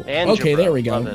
Angebro, there we go. And then we also have Prosk, and then we have Harlequin. And honestly, what fun fact about Prosk, they play full keyboard with no mouse. I can't do that. No shot. I'm not sure how anyone really does that one. The debate rages on between mouse and keyboard controller here for Rocket League. Some people saying if you can get the timing down in mouse and keyboard. Most people saying that, you know, having the gradient that you can change with the controller stick might be advantageous. We're not here to give you answers to that age-old question. We are here to show you some fantastic Rocket League here in the Division 2 matchup between Northeastern Huskies and Thomas College Black. Now, big shout out to Winsel's Farm earlier. Saw an interesting little ad for them and their beef jerky, right? Yeah, a very interesting ad to say the least. They definitely pointed out that it was in fact worth it. So if it is, then, you know, I'm gonna have to give it a try. But hopefully I don't run into a badger on the way. But I think I'm safe. I think it's gonna be willing to try. Yes, I think we are safe for now. We'll have to see. But fantastic stuff there.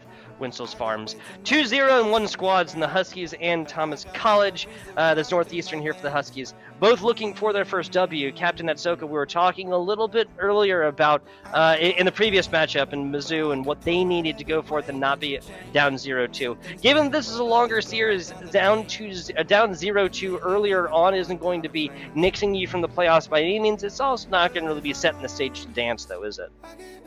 No, it certainly is not. But with that being said, like we had mentioned earlier, it is going to be a longer series. So again, it does give you more opportunities to try and, you know, make those comebacks that you need. Okay. So, and not only that, but both of these teams, I'm pretty sure, are sitting at 0-1 right now with the same record. So, you know, they should be an evenly matched squad at this point. Both are going to be hungry trying to get their first win on the board, so that way they can even themselves out at 1-1. And like I had mentioned earlier, you know, Northeastern, they felt like they should have won their last match. They were having some issues with scheduling miscommunications and, you know, just, you know, being fresh into the season, you know, game one jitters, so to speak, right?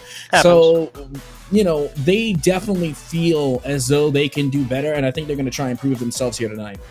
They're going to have an opportunity here, and a longer one at that. Best of fives from last semester and seasons of NECC past, now transitioned and really elevated, I would say, into these best of 7 series. It gives you so much more wiggle room to kind of feel out your teammates and also to feel out your opponents, but also similarly kind of feel out your teammates and yourself, kind of see how you're playing on the day. I'm definitely going to be interested to see on how they play as well, because you got Thomas College Black, again, another team that is currently 0-1 that is going to look to even their record. Keep in mind that this is only week 2, so we still have a lot of Rocket League ahead of us here in the NECC, particularly, you know, in this bracket we're talking about Division 2 here. So again, not exactly, up there with, Mizzou or Maryville that we just saw. However, they are still going to be bringing their best game possible, because I can only imagine, taking that first round loss is not the way you want to start off the season. So I'm expecting Thomas College Black to come out with a big amount of aggression to try and get some early momentum brewing.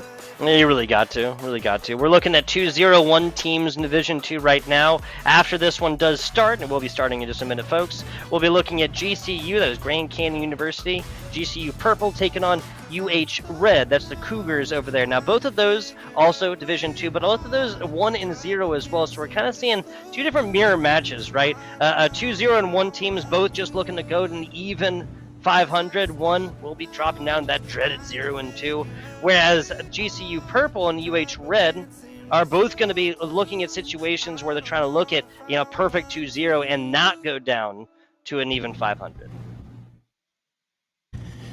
Oh my, again, it's just seeming as though like we are just getting into, some of these really close matches very, very early on in the season, right? And I can only imagine just how much closer these matches are going to get as we continue further on. And, right now, for the most part, again, we're still looking forward to that third match to see how those records are going to balance out. But you got to realize that every single one of these games matter, especially, in the NECC, the way that we run the format. So yeah, you go into the series and you're thinking, you got a best of 7, but when you're looking at your scorecard or you're looking at your standings, having a 4, let's say hypothetically, a 4-3 loss is going to look a lot better than, a 4 and out. Exactly. Like one scored. Like, when you come down to differentials, which is a conversation with tiebreakers when you're talking about the postseason at SoCa, you got to think about how much more evenly matched a 3-4 loss is than to a 3-2 loss, given that that's the best you can do within your best-of-5 series. It's just so much easier to undo a 1 differential when you have best-of-7 series than you do for best-of-5. Speaking of best-of-7 series, let's get this started. Northeastern Varsity, that's the Huskies, taking on Thomas College Black, right in the orange. 10 seconds to go here in Angebro, kind of like Angelo, coming out with the first shot attempt of this series. And here comes a strudel. I'm not going to do that the entire time. Probably just once or twice, because there's a lot that goes into that pronunciation. But strudel, going to go up for the follow-up. Not going to be able to get it to go. Is now Martzi from the side, able to get a pinch back out towards mid. And so far, so good for Thomas College as they managed to at least take possession for that first play and keep it for a little while longer. It tries to challenge that one and turns into nothing more than an offensive opportunity. Angebro gonna turn a pass into a point 45 seconds into the series. I mean, my goodness, that one was just all speed coming from the side of Northeastern. I mean, not just the pass, but also, the follow-up shot. My goodness, from Angebro. I mean, an absolute laser right into the side post is really not much you could do on that one unless somebody is already playing far post, in which case Thomas College, they just need to get in that defensive positioning a little quicker. Demos on demos after the first score here. Tell me if you sense a theme from Thomas College, as that's about the third demo in maybe 30 seconds. Another attempted one right there. His ball is now fought over Prosk. Prosk? I have to learn to actually have pronunciations here, unfortunately. I'm going to go with Prosk. If that's incorrect, then please tell me in chat, folks. Do have the Twitch stream up here. Regardless, Prosk fighting for this one. Martzi winning for it, and it's Harlequin going to pick this one up and try and get this uncentered. Not going to happen as easily as Angebro's have their task ahead of them, picking up big boosts along the way as this is centered, or sent to the far corner. Yeah, and I don't know about Prosk's pronunciation, but I do have to remind you that is the player that is all keyboard and no mouse. So again, they are clicking buttons right now on their side of the screen as they are still holding on to that 1-0 lead in the favor of Northeastern. As now Thomas College try to find themselves on the board. This one gets cleared out by Angebro. Once again, going up high, gets the ceiling touch, it looked like, and now the pass out towards the mid, no one there to receive. Prosk doesn't get the touch. This one goes right over towards the net, and now the danger is on for Northeastern as Mavi is able to get that one to go. Mavi, LOL, the name we have written down here. Mavi finds it. Thomas College Black. 2 minutes and 47 seconds left in this game. And we have a tied game. Fantastic stuff from the top as well. This is not easy to do, Captain. And it definitely doesn't look easy, to be honest. And speaking of not easy, neither is trying to figure out the correct pronunciations, because for all I know, that could be Navy. You know, like Navy, but instead of N, it's an M, you know. But I digress. We are continuing on here as Strudel has to drop back to play a little bit of defense, but luckily their teammate is there to clear it out towards the corner. Martzi gets the touch, and Jabro able to get a nice 50 there to fall in their favor. Is now Thomas College starting to feel the pressure. A great job from Thomas College to realize the pressure was on, as you'd mentioned, and leave a player back ready to get into the defensive stance. This is kind of what bit Maryville and led to a longer series earlier, Captain. So it's good for them to see this and not be committing a pretty frequent mistake that some of these even higher skill tiered teams do commit. Prosk and the rest of Northeastern continuing on this offense, man. Nearly getting the double touch, Bro. They had the read, and to be honest, I don't blame them one bit for not being able to get it to go. I mean, that was quite the angle. If they hadn't managed to drop that one in, then, you know, I would have said to clip that one. That was awfully close, as now you can see Thomas College trying to get that much closer. Longer extended offensive drives here for Thomas College have led to plenty of opportunities, but none but one. They've gone in. A pass right there, perfectly read out. That's centered. Got to get to it. Nicely done. Thomas College on the backside, picking this one up and making it a non-factor. And I'm loving all the demolitions that we are seeing right now. I mean, we are really watching some demolition derby, twisted metal type of physical play, and that's exactly what you have to bring to the table if you want to take dubs home. And then, you know what, I've always said this, and I'll stand by it. If you're not getting the demolitions, you're not playing Rocket League. You're not playing Carball. Oh, Carball getting dangerous right here. That was almost a ball that got away from Northeastern right in front of their net. Is the worst place for that to have happened. 40 seconds away from an overtime situation. Looks like Northeastern is going to be able to beat out a few defensive stuff now. Taking possession and getting offensive with it from the top inside, and Martzi is there for a more methodical stop. And Martzi also picks up the savior medal as well. 3 saves to their name. Well done. 20 seconds left to go. Pass out to the mid, deflected again, and now Thomas College, again, spending a lot of time in their net as they finally are able to break out, put a little bit of pressure onto Northeastern now. Just over 5 seconds to go. The final seconds begin to tick away. Maybe enough time for one more shot as this one goes all the way to the other side of the pitch. And we have OT, Tugboat. OT in game number 1, absolutely love it. Feels like we were just there given the end of that Mizzou-Maryville series. Now Martzi from the corner gets this easily read out and on pass to Angebro. Hit back on over into the corner here for Strudel, trying to find a tasty pass onto the teammate. But a Thomas College Black squad is playing rather passively, not even able to pick this one up, and now giving an opportunity that's decently centered, and Strudel gets nothing more than a hit. Teammate now coming from on high, but Prostrit's there for the save. Oh, so far so good for Thomas College. I mean, they start off attacking first and getting the majority of the possession, it feels like, here in OT, as they go for another shot. Goes a little high, and Prosk is there to get the save and clear it away. But if you're on the side of Northeastern, you've got to figure out a way to break out of your own half here. Getting confirmed, it is Prosk as well. Same sound as Prague, so Prosk, appreciate you once again, J Turbo. 55 seconds of overtime. That was about as open as we're going to see a Thomas College opportunity be. Yeah, it feels like Northeastern varsity have spent so much time in their own half. Finally, they're able to nearly get a shot on. It was a little high. But again, they were giving Thomas College just way too many opportunities. Now they have to really make a full advantage go of this attack as they nearly get the upper 90, and I think they just hit the corner. Just a little bit out. A slightly better angle, and this overtime would be done and dusted. Minute and a half of it now. is Mavi just trying to find a little bit of wiggle room. Strudel takes the pass but can't do much more than just get it to the corner. Once again, neither team really like actually having possession for a while. 3 demos in about as many seconds here. Everybody goes up to this one. 4 players reaching for it, and this one still stays in the way of Northeastern. Solid hit, last player back, and they get the defensive block.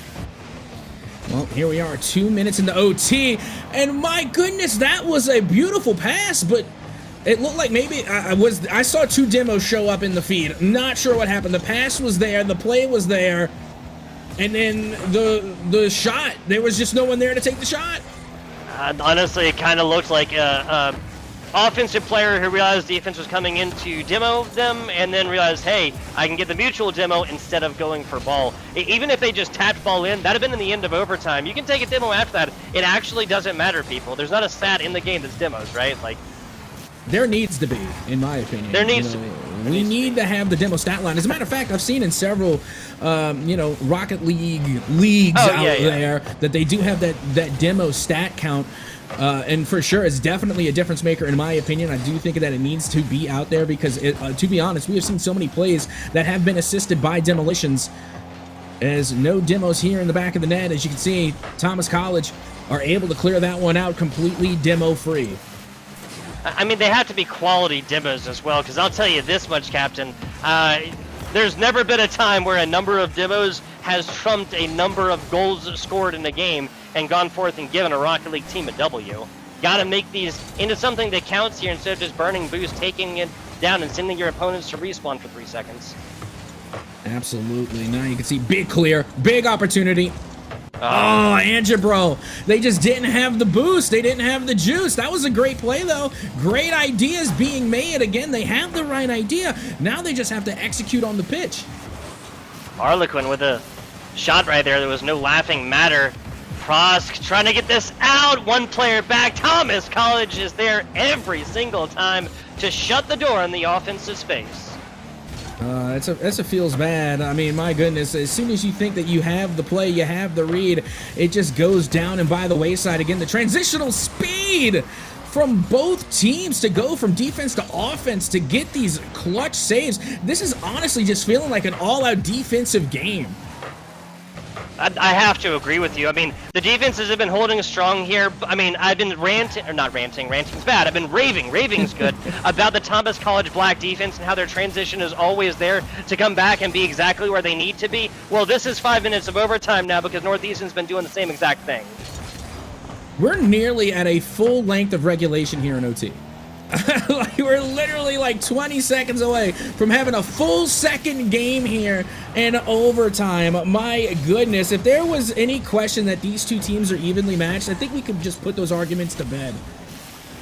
Yeah, and I mean, even the numbers, especially once you have a full 5 minutes of overtime, even the numbers might come out to like some sort of numerical disparity, but they just don't matter as much when you prove that these 2 teams are this well-rounded, and that was going in until teammate had a hit on it. I'm not 100% sure what I just watched.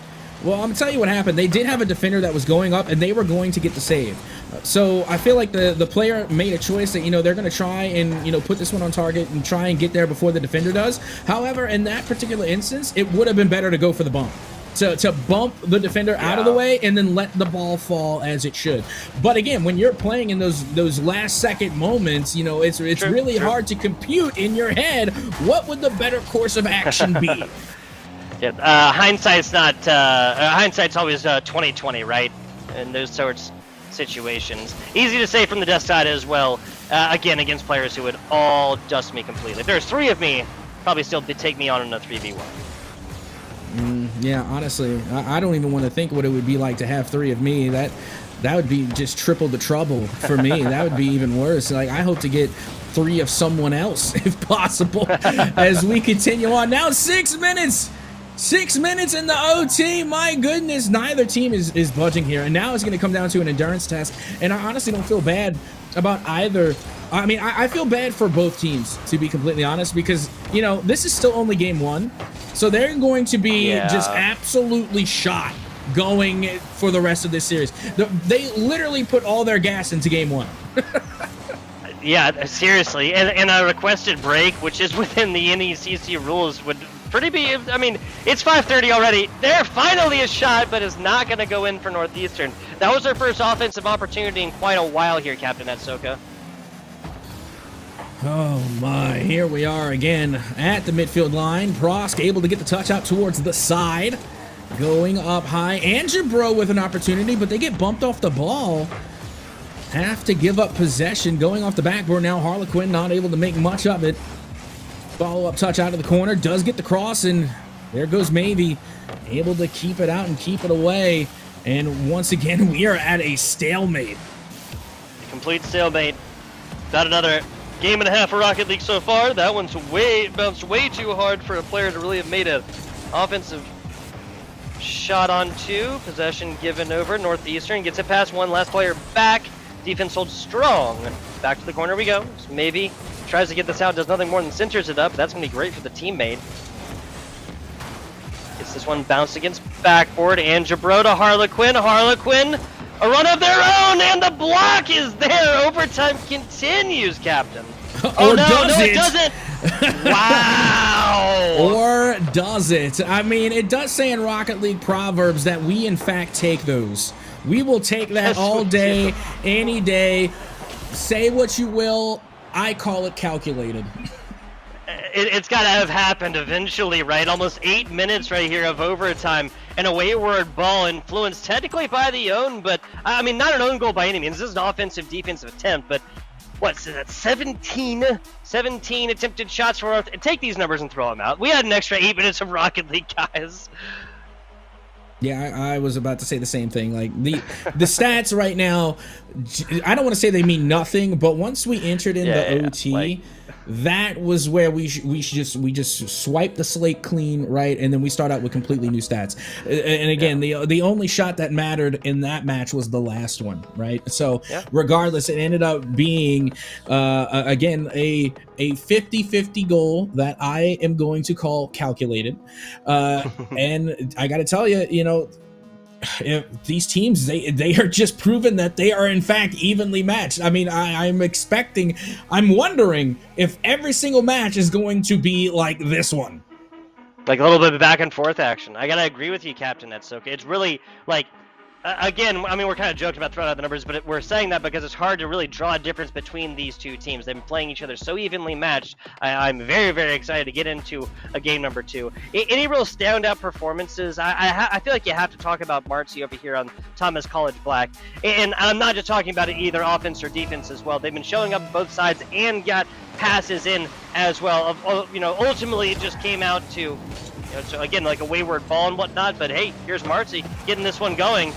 How perfect would that have been if that one made it in, and this was just like a double-digit totals game, like here for game number two, right?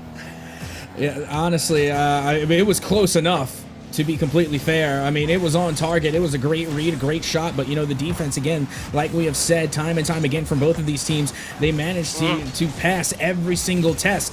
But, you know, now it's going to come down to not who has the best defense, but who is going to be able to start taking, you know, more opportunities on offense. Frequently turn a time of possession advantage into an overall win when you have more shots and whatnot. Nice pop play, great hit. Angebro comes through for the squad, and Northeastern Huskies gonna be able to take the lead in game number two. Yep, Great bounce, great hit right there. That doesn't happen if you know, if Prosk doesn't go forth and hit this. That does not happen.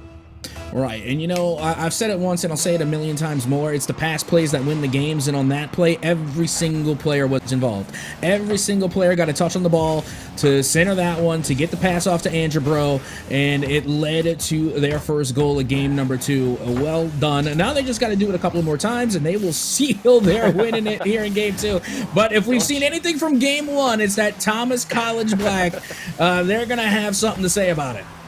I was gonna say, don't you dare say those words out loud there, Atsoka. I got 8 minutes overtime for you if you want to talk about that, man.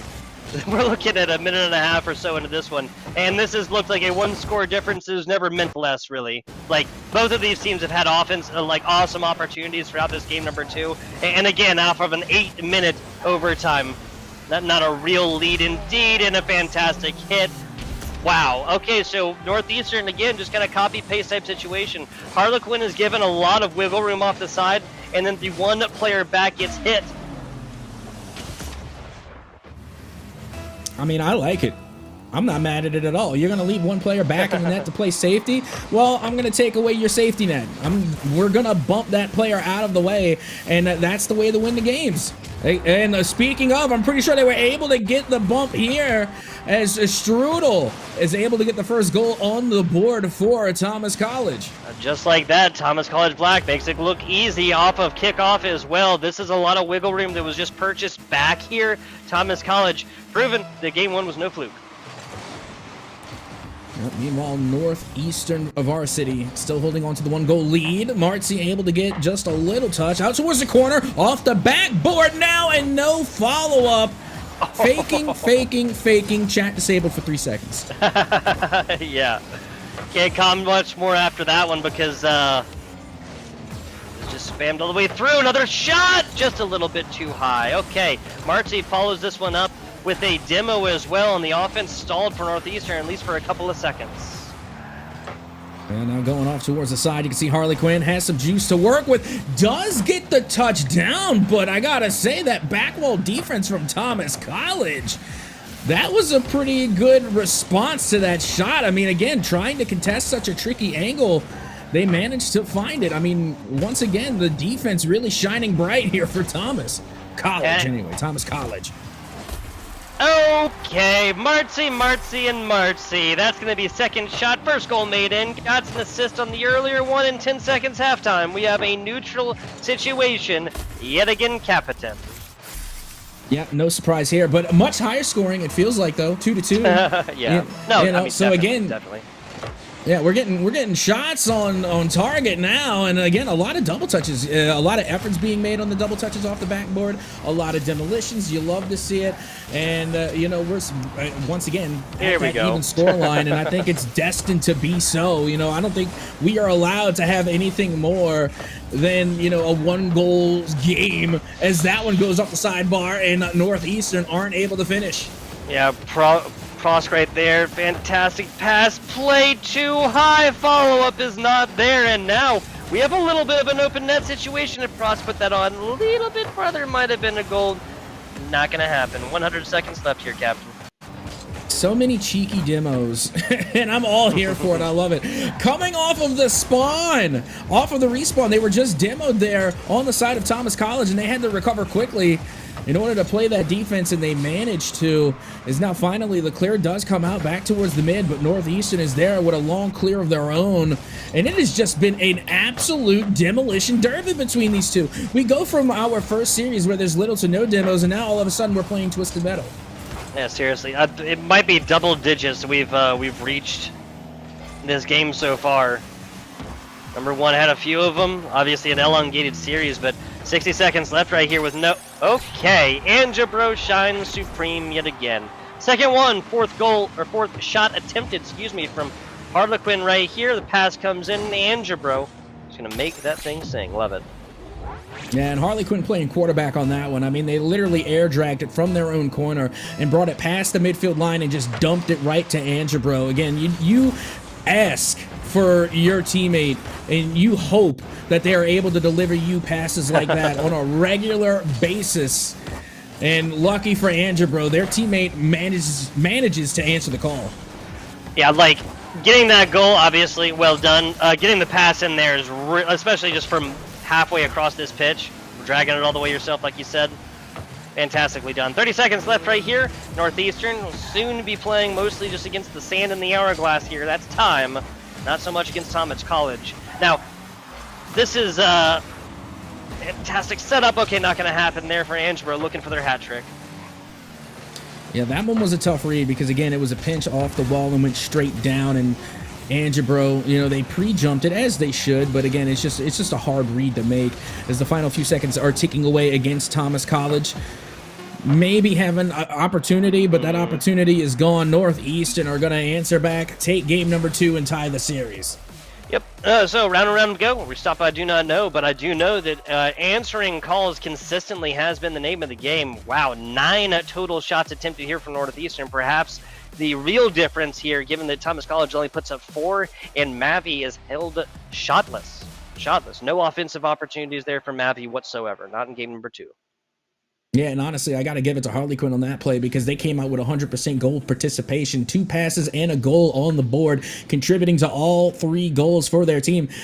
Playing phenomenally. That's what you like to see. You like a teammate that knows how to pass, like we had mentioned. You know, we were seeing some beautiful pass plays throughout that game, and you know, they really shine through. And again, that's what you like to see. I like a teammate who not only knows how to play the offense, but is also going to be the literal playmaker, the spearhead of the offense, the one that gets the play started and lets their teammate finish. You know, you gotta have a team that knows how to share the ball. You need a team that can share the sugar. Yes, sharing the sugar. It's a team-based game. Teammates make it in, you make it in. It's goals all the same here, people. 1 score difference. Game number 1, an overtime game. They went all the way to about 8 minutes extra, right? 13 total minutes right there. Game 2 goes to a similar situation, but a different victor. Northeastern gets it in regular time for a 3-2 victory. A best-of-7 series basically boiled down here, Captain, to a best-of-5.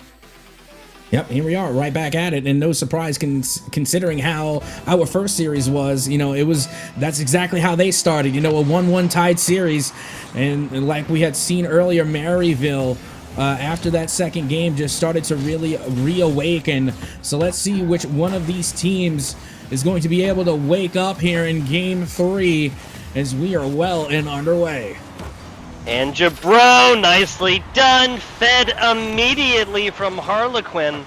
Harlequin, freshman again, the eyes have been on, and everything has not failed to impress thus far. Getting involved in scoring opportunities has been the theme, I believe now of 5 of these total. Harlequin has been directly involved at assist or directly making it in themselves, in 4 of them, 4 of the 5. Not even 30 seconds in yet. Northeastern able to start off with the right foot. This one going all the way back now. Not on target, and it's okay. Thomas College Black, they did have a player back now. Here comes Mavy. Loses possession. Thomas College looking a little shaky here on the offense. Northeastern able to take possession back, and they take it to the midfield line. Out into the corner, Angebro gets a mean pinch all the way across the pitch. I have to agree with you. Thomas College is not really playing like the Thomas College we've seen before.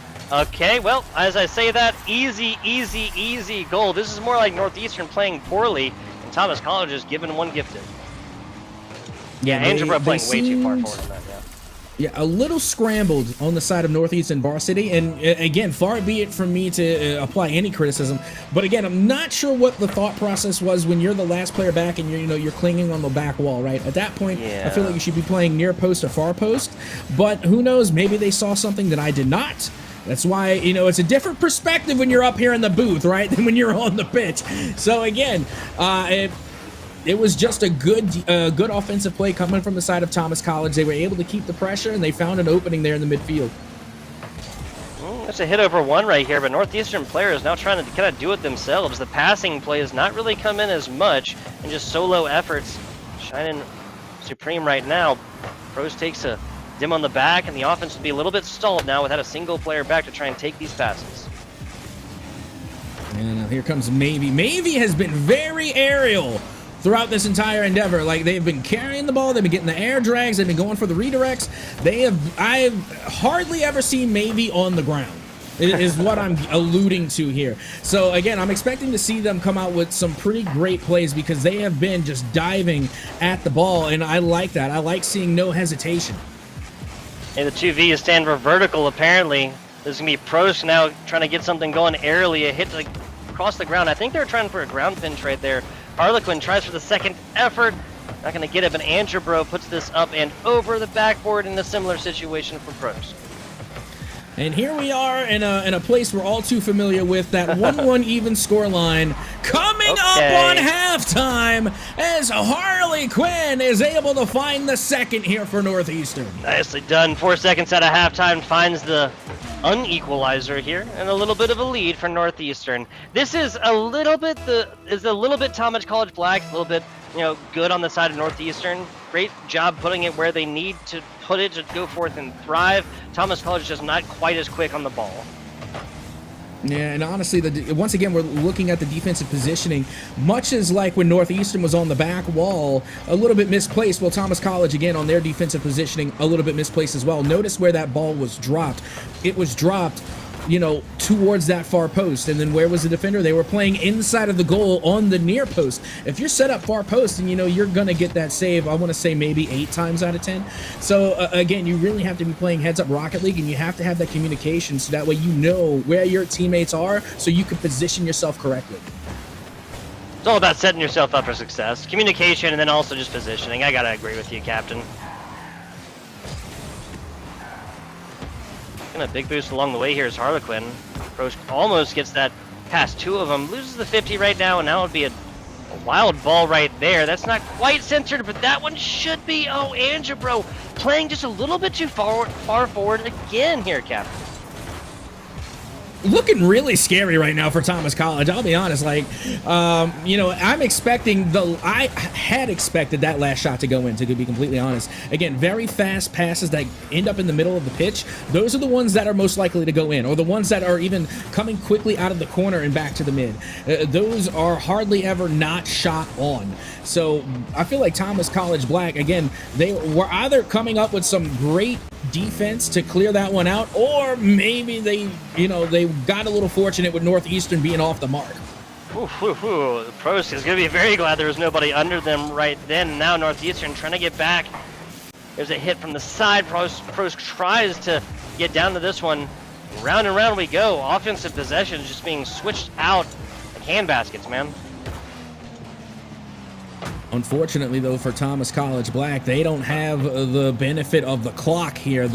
Northeastern, they're still up 1, 30 seconds left to go.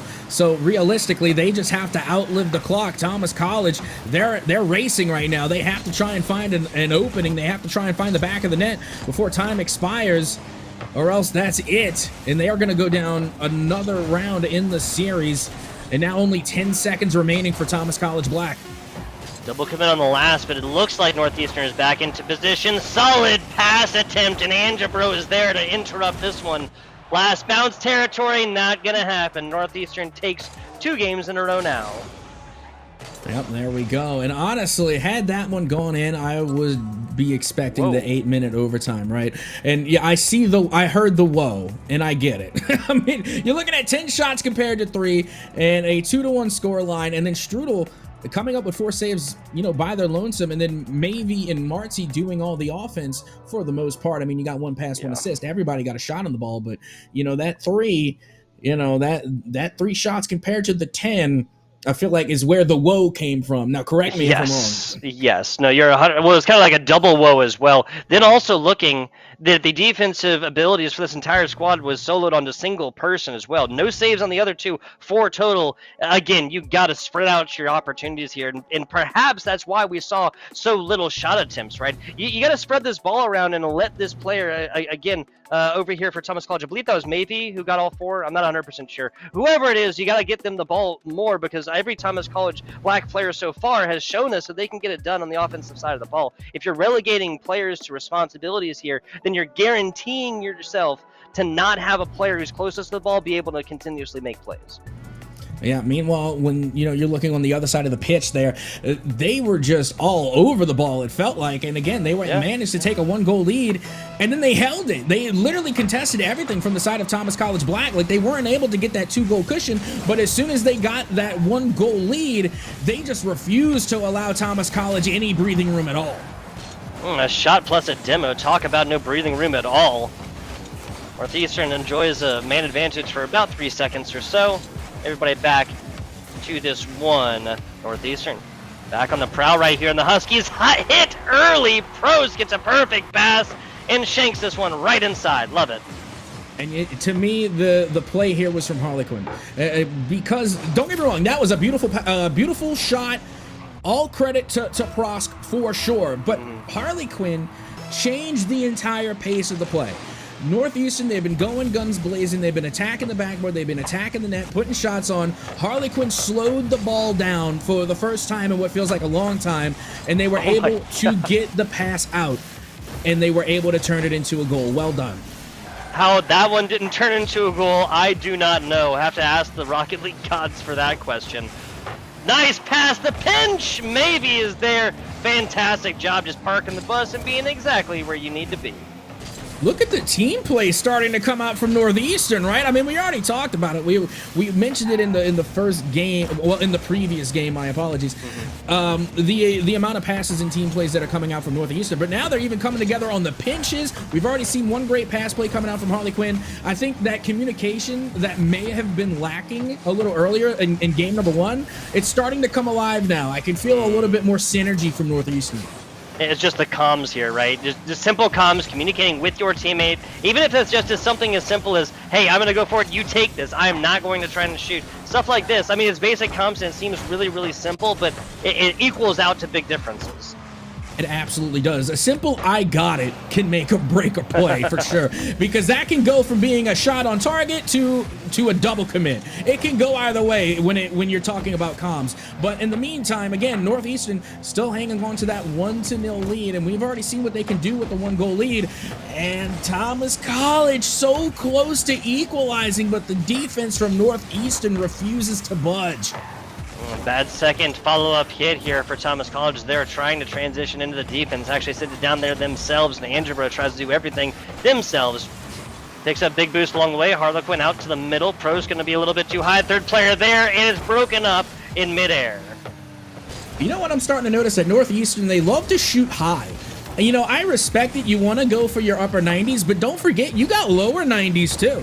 You know, those are just as difficult to save, especially when you're not expecting them. Like, if you hit an absolute beamer on the roller and it's going to hit the lower 90, you would best believe that those are going to go in, especially when a lot of players, you know, in this age of Rocket League, they love to go for the squishy saves, right? They like to go from up top of the back of the net and then come down from up on high. So I think Northeastern, you know, with a lot of these plays, they need to lower that shot down a little bit.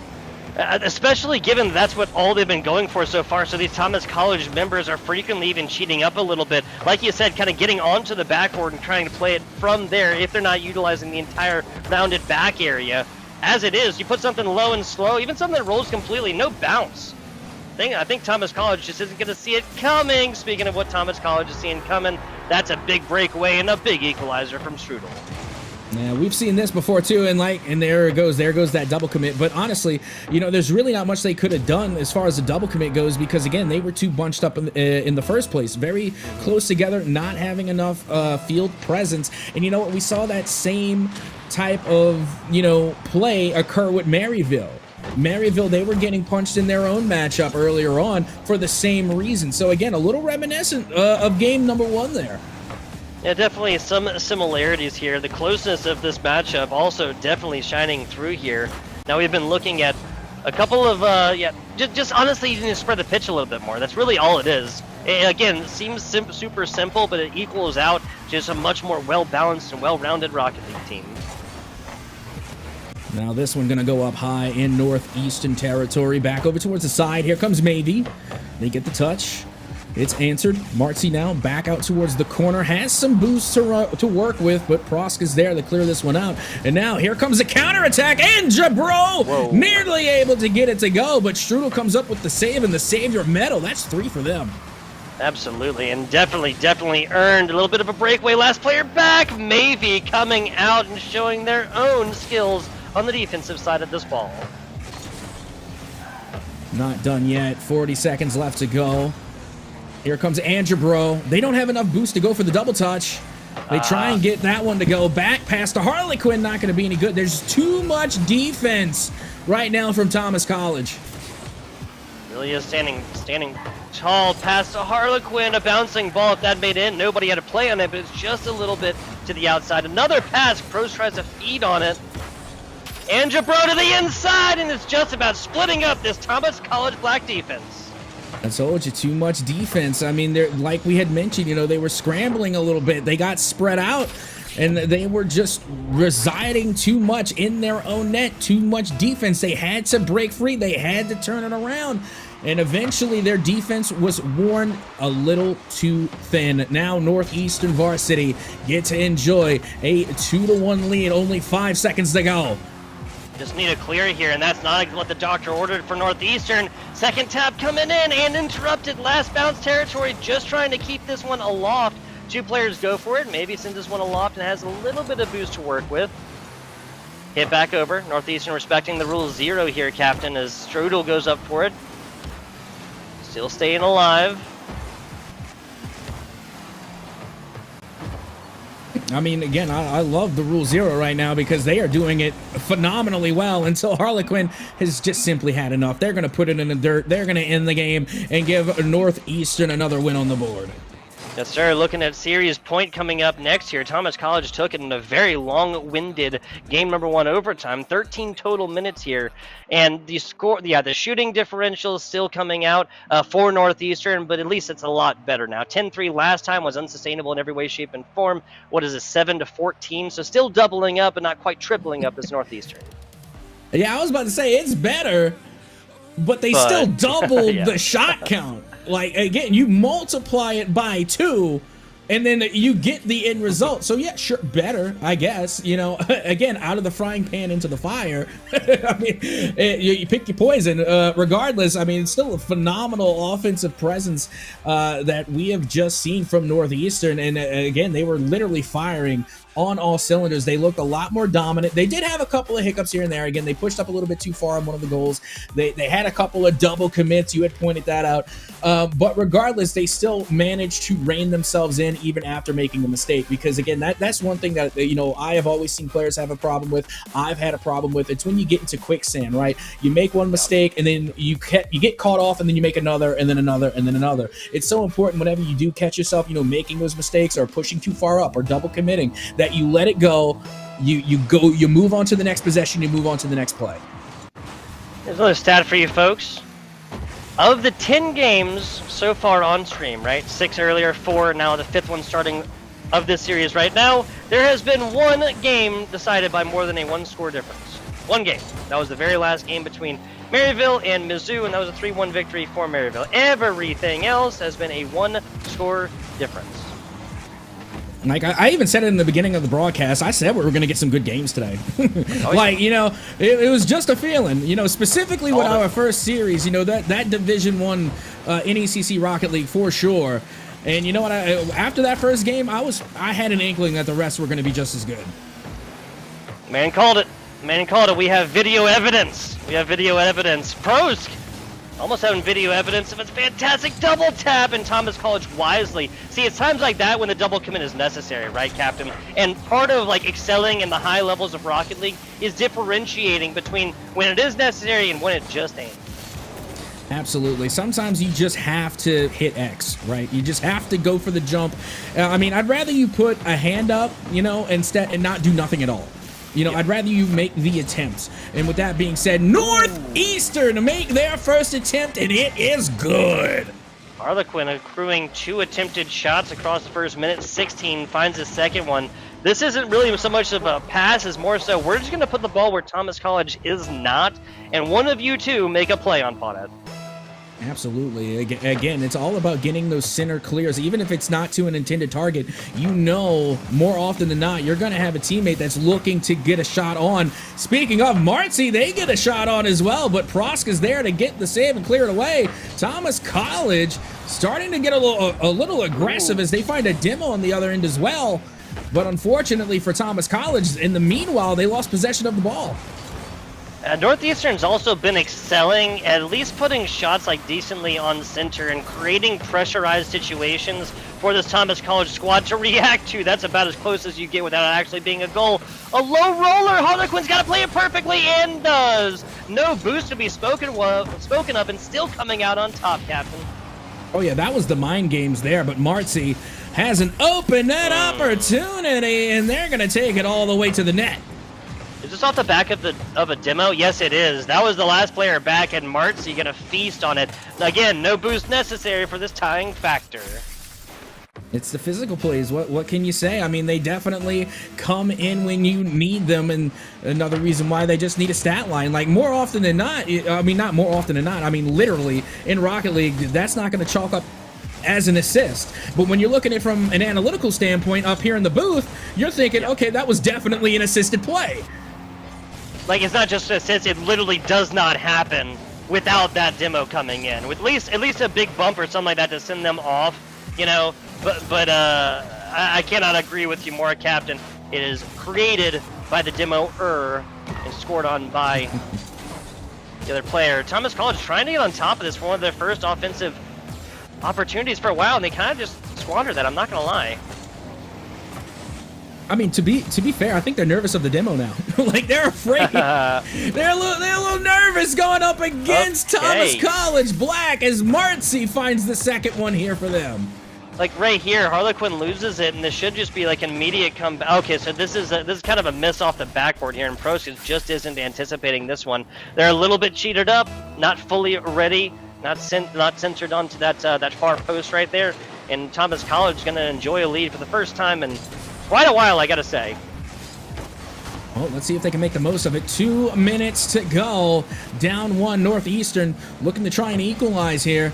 50-50 touch. Goes out towards the side. The shot is there, barely deflected away. Looking rather dangerous. Big demo coming from Mavie, and that's going to clear the way for Thomas College Black to get the job done on offense.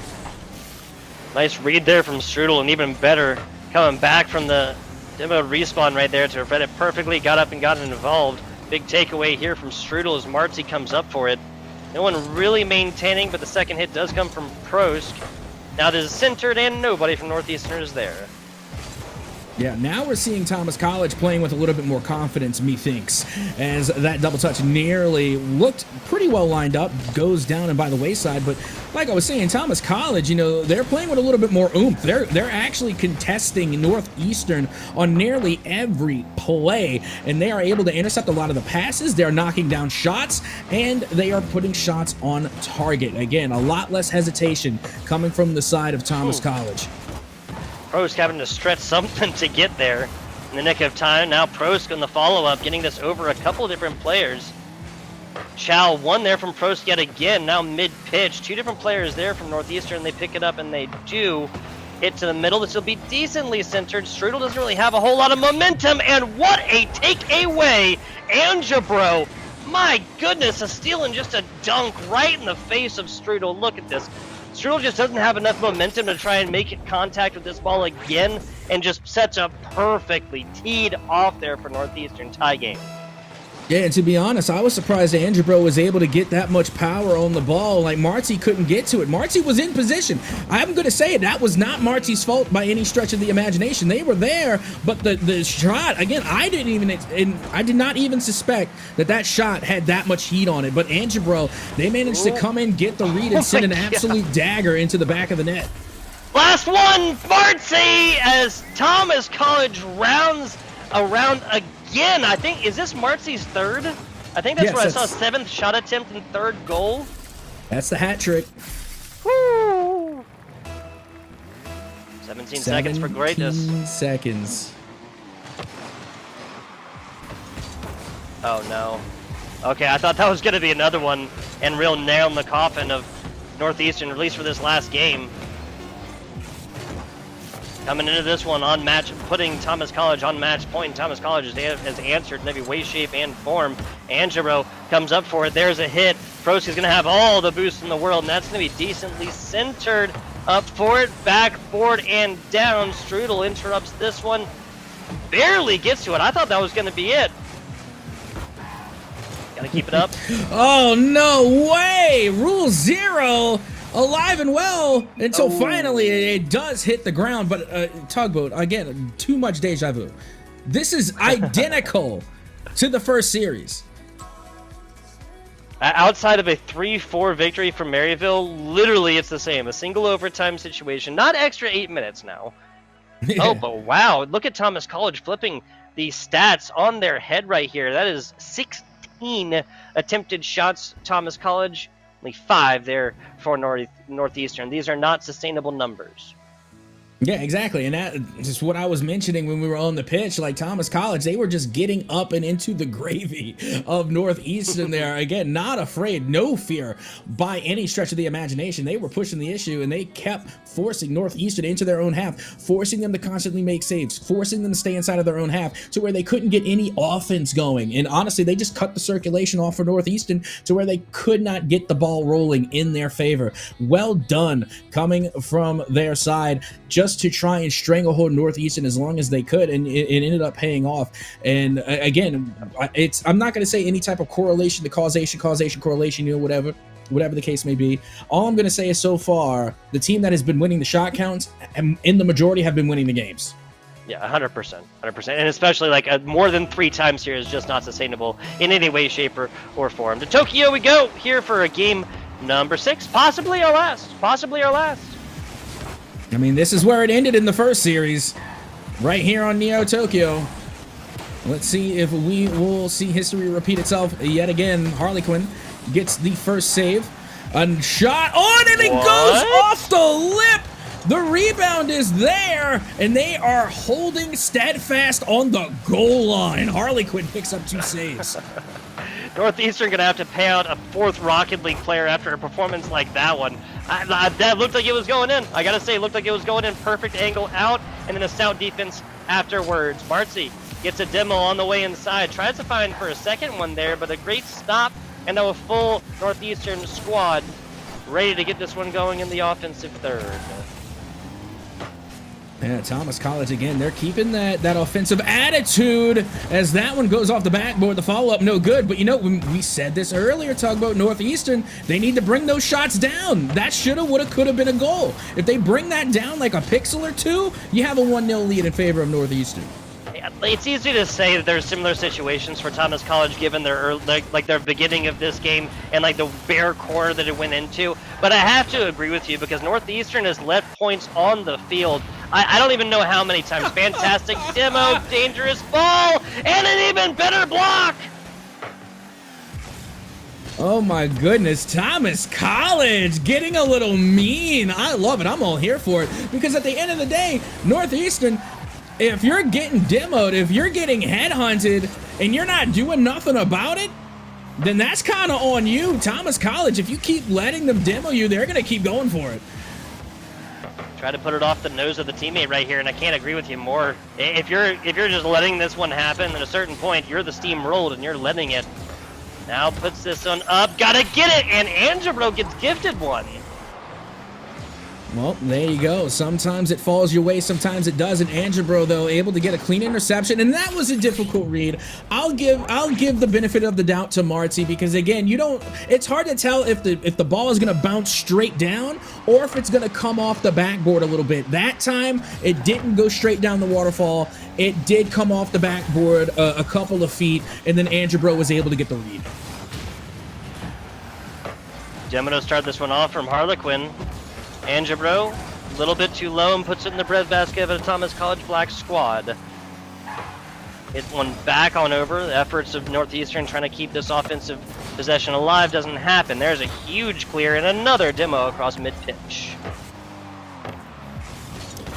Thomas College still trying to keep up with that pace, that aggression. It's just they're having a really difficult time finding an opening. And you know what? I'm seeing a lot of individual plays coming from Thomas College right now. Not too many team plays. I haven't seen a lot of passes. It's just like each of them are taking a turn trying to take a solo shot. And they really don't need to start incorporating one another and going for some of these side passes or even midfield crosses to try and find an opening because just, being polite and taking one shot after another finally decides to go in. But, I mean, my goodness, only 2 minutes remaining here. Is this a double demo? Or is that just one? Yeah, that's a double demo right there. Northeastern playing defense with only one player on the pitch for a couple of seconds. Thomas College makes the most of it. And the game plan's written here, honestly. If you're Thomas College, if it works, don't fix it. Or don't, if it works, then it ain't broke, do not fix it. A couple of demos on the offensive side leads to an easy goal. You got to take them as you can. There's the first, and there's the goal. Oh my, here we go again. Another demo play resulting in a goal. I guess you don't need anybody to pass to if there's no one to save the shot, right? I mean, if there's nobody in the 100% goal, you true. get a wide open net. Who needs a pass?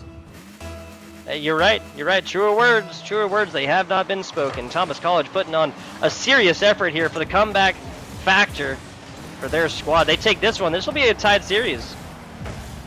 And Northeastern now, I think, need to show their teeth a little bit. Clearly, Thomas College not afraid of getting the demos. This is why we need the stat tracker. I need to know. I need to know how many demos that Thomas College has. My goodness. But Northeastern, if they're going to try and rein this series back before it gets out of hand, they have got to start putting in the demos themselves. Right now, they are literally being hunted, and they need to become the hunters. Can't agree with you more. There, I mean, eventually you gotta just dodge these. Okay, well, there's one. Oh, that's super dangerous. It wasn't a demo, but we'll take the bumps too. It's the same principle. You're forcing them out of position. So even just the bump is good enough. You don't have to get the demo every time, but you have to have some physical play, because that's literally all Thomas College is doing to you right now. They're demoing you every single time. Give them a taste of their own medicine, even if it's just a little bit. A little bumperoo never hurt nobody. As a matter of fact, it did you a favor. It opened up the net for Angebro, and now you have a tie ball game. Yeah, big shout out to Angebro getting the angle on that one as well. No boost is decently easy. How does this get down here? A flurry of scoring here in the last minute or so, folks, as both of these teams just fighting tooth and nail.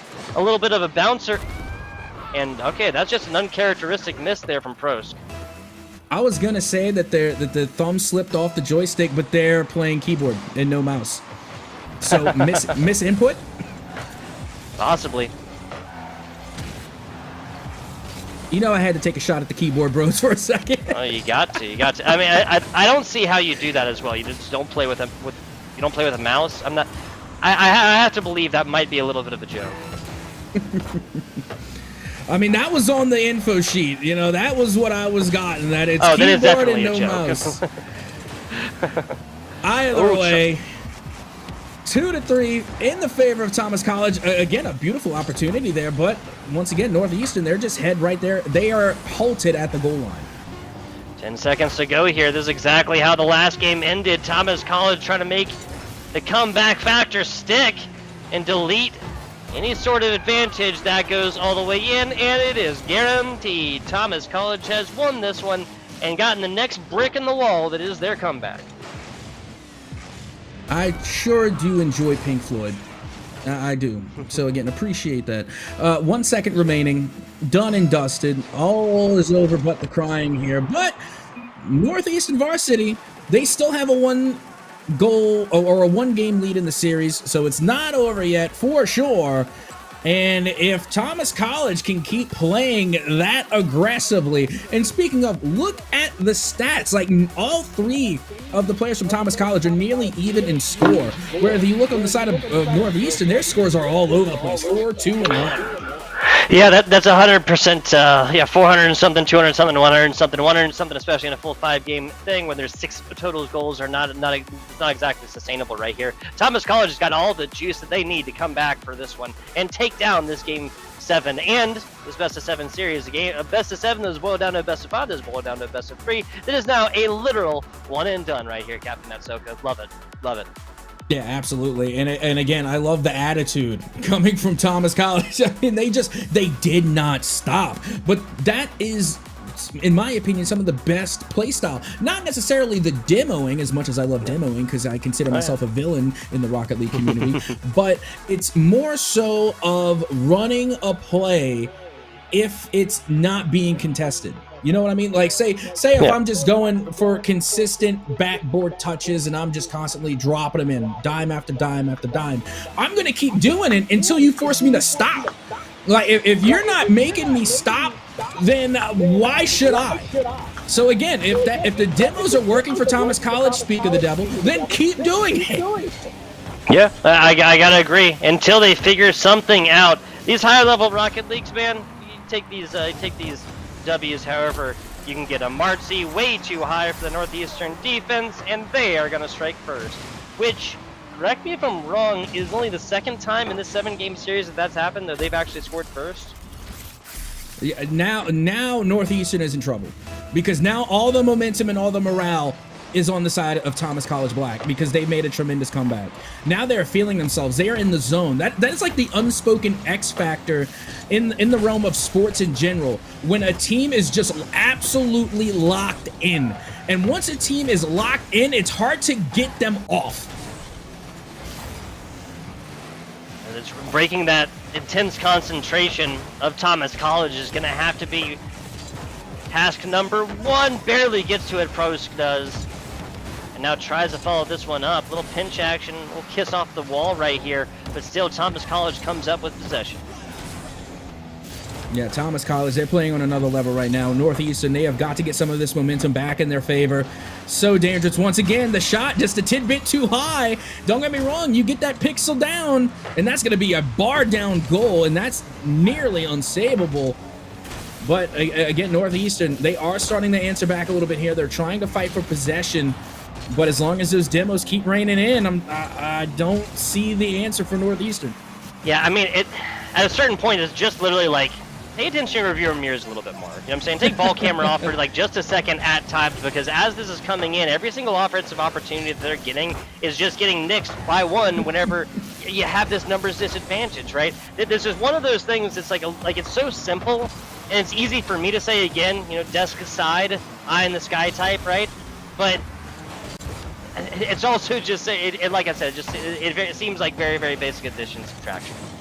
Yeah, and you know what? I'm laughing a little bit. I'm giggling, and not for, you know, the game itself, saying like, you know, I'm not laughing at either team or for or against either team. I'm laughing at the hilarity that the last couple of games were one of the few that I've seen were decided by a KD ratio in Rocket League. Like Thomas College Black, their KD ratio is through the roof. Ooh. How about an Angebro with a knife to the gut right there? Angebro just doing everything themselves. We kind of see like two different game plans, right? Thomas College, like, if anything happens, take a demo. If anything happens, if the wind changes direction, demo a Northeastern player. On the other side, Northeastern kind of going for more like solo plays. This is the second or third time that Angebro has had to come forth and do everything themselves just to get Northeastern like a fighting chance. That's another opportunity, and putting it up for Prosk right here in Northeastern now takes the lead off the past 10 seconds. I gotta say, I mean, they're looking at like a donut, right? They're looking at possibly even getting shut out of this Game 7 until about 15 seconds ago. I gotta tell you, Northeastern Varsity looks amazing when they're alive. You know, like, when they're actually on the pitch and not in the junkyard, they make plays happen. Here we go. Northeastern Varsity, now that they have wheels on the pitch, they are getting goals. Well done. Insane. Insane. Just like that, 15, 20 seconds. 1, 2, 3. If you hear knocking, that might be the nails in the coffin for Thomas College Black. Harlequin almost takes this one away and almost yields an opportunity for a teammate. Angebro across the middle of the pitch. Now, this is no reason for Thomas College to give this one up. Okay, I was about to say. 2 fakes and yields to a goal would be a brutal situation. No reason for Thomas College to give this one up quite yet, especially since Mavi can do things like that. Yeah, I was about to say, there's no reason that this team can't do pass plays too. They just didn't have to. They were doing all the demos, right? And like we were saying, I'm going to keep doing it until you stop me, until finally it looked like Northeastern found the answer to the demolitions, which was just jumping, you know, jumping a little earlier. So now that they're starting to jump a little earlier, now Thomas College is like, okay, we go back to passing now. Okay, now we can go back to casting. Now we can go back to more standard Rocket League. Well, if it works, it works. 2 minutes to go for Thomas College to get one more and tie this one back up. Yeah, now took a look at Mavy again, leading the charge here, nearly able to find a teammate, but great defense from Northeastern, able to break it up. Sends the long ball out to the midfield. Martzi there to answer. Has a little boost, gets the ground pinch, 50'd out, goes for the cross, and it is saved and cleared away by Prosk. Now Prosk doing something fancy across the middle. Comes up with a bad opportunity. Or a bad chance, excuse me, that yields at least a 50-50 and a teammate picking it up afterwards, so about as good as you can get for that one. Angebro off the top, and it's a fake for Harlequin. Northeastern just gets back a 2-score lead. Fake, no fake, doesn't matter. Somebody's got to be there. And I saw the initial attempt. Somebody did go up, but it didn't matter if Angebro was faking or not. Say if Angebro wasn't faking, whoever went up in that last place still wasn't going to be able to get to it. There has to be somebody else in that far post. Literally has to be. Harlequin, another demo. As you get this one to the corner, and a little bit of offensive opportunity maybe here for Thomas College. Fails to get on top of this one, and maybe can get nothing more than an attempted pass to a teammate that now yields out into another Northeastern varsity possession. Pros gets demoed on the way into that offensive stance. Does clear this one away to the right corner and trying to pick it up, but only puts it right into the breadbasket of Pros once again. 40 seconds to go here for Northeastern. Still doable. Not over. Again, 30 seconds in Rocket League is a long time. But now the demos are starting to come in, this time in the favor of Northeastern, as they manage to find an opening. And now the pressure is on. Only 20 seconds remaining to find two, Tugboat. 15, Harlequin puts it down. That's the... Is that in? That's in now, and that's going to be the end of this game. Yes, we saw crazy comebacks earlier. 3 scores, 12 seconds is only like physically possible. It's not. It would basically require Northeastern to put down their controllers or 2 keyboards if that's actually what you're using. Okay, looking at a Northeastern University W here in game number 7. Prosk easily MVP in this game, in this particular game, not the whole series. I can't speak for the whole series. I'm just saying for game 7, right? Prosk MVP. Even after that last touch, Prosk has both a hat trick and a savior medal in this game. Game number 7. That is a crazy stat. It's a crazy stat to say out loud right here. 2 score difference. I was gonna say it's literally a triple double. And we don't even want to talk about demos. Crazy stuff, crazy stuff. This one was literally where we're coming in. We had no real idea where to go and who was going to ultimately take this one down. 9 attempted shots, 5 of them making in just over that 500 made in, and the hat trick for Prosk. Absolutely love it with them turning in the 3 saves as well, as was mentioned, and a fantastic one. We are also about 25 minutes or so past this one, so we're going to try and quickly move through. We have Grand Canyon University 1-0. That's Grand Canyon Purple taking on UH Red. That's the Cougars also 1-0. Captain, any short thoughts here before we go to a short break and try and get this next match set up? Just really quick, you said it earlier, and I think it rings true, and it speaks volumes for the series that we just saw. At the end of the day, goals beat demos, and that's it. That's all I got. Yeah, a lot of demos, but it's going to equal out 2 goals. Only, yeah, and this is the... there are two different games, actually, excuse me. They went down to 1 score differences in that one. Still, the vast majority of them being very, very close, folks. Very, very short break. Right on the other side of it, Grand Canyon University Purple taking on UH Red.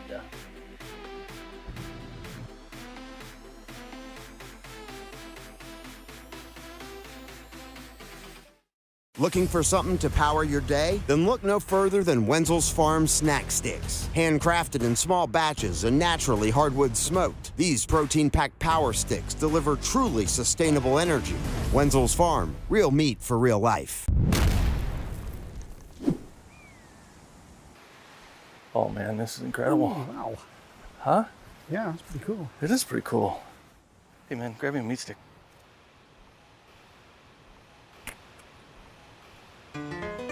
I think I can reach it if I just a little more. Just let me go a little. I can't. Just a little more. I almost got it. Careful! Oh God! No, come on, just reach. Reach. Just grab my hand.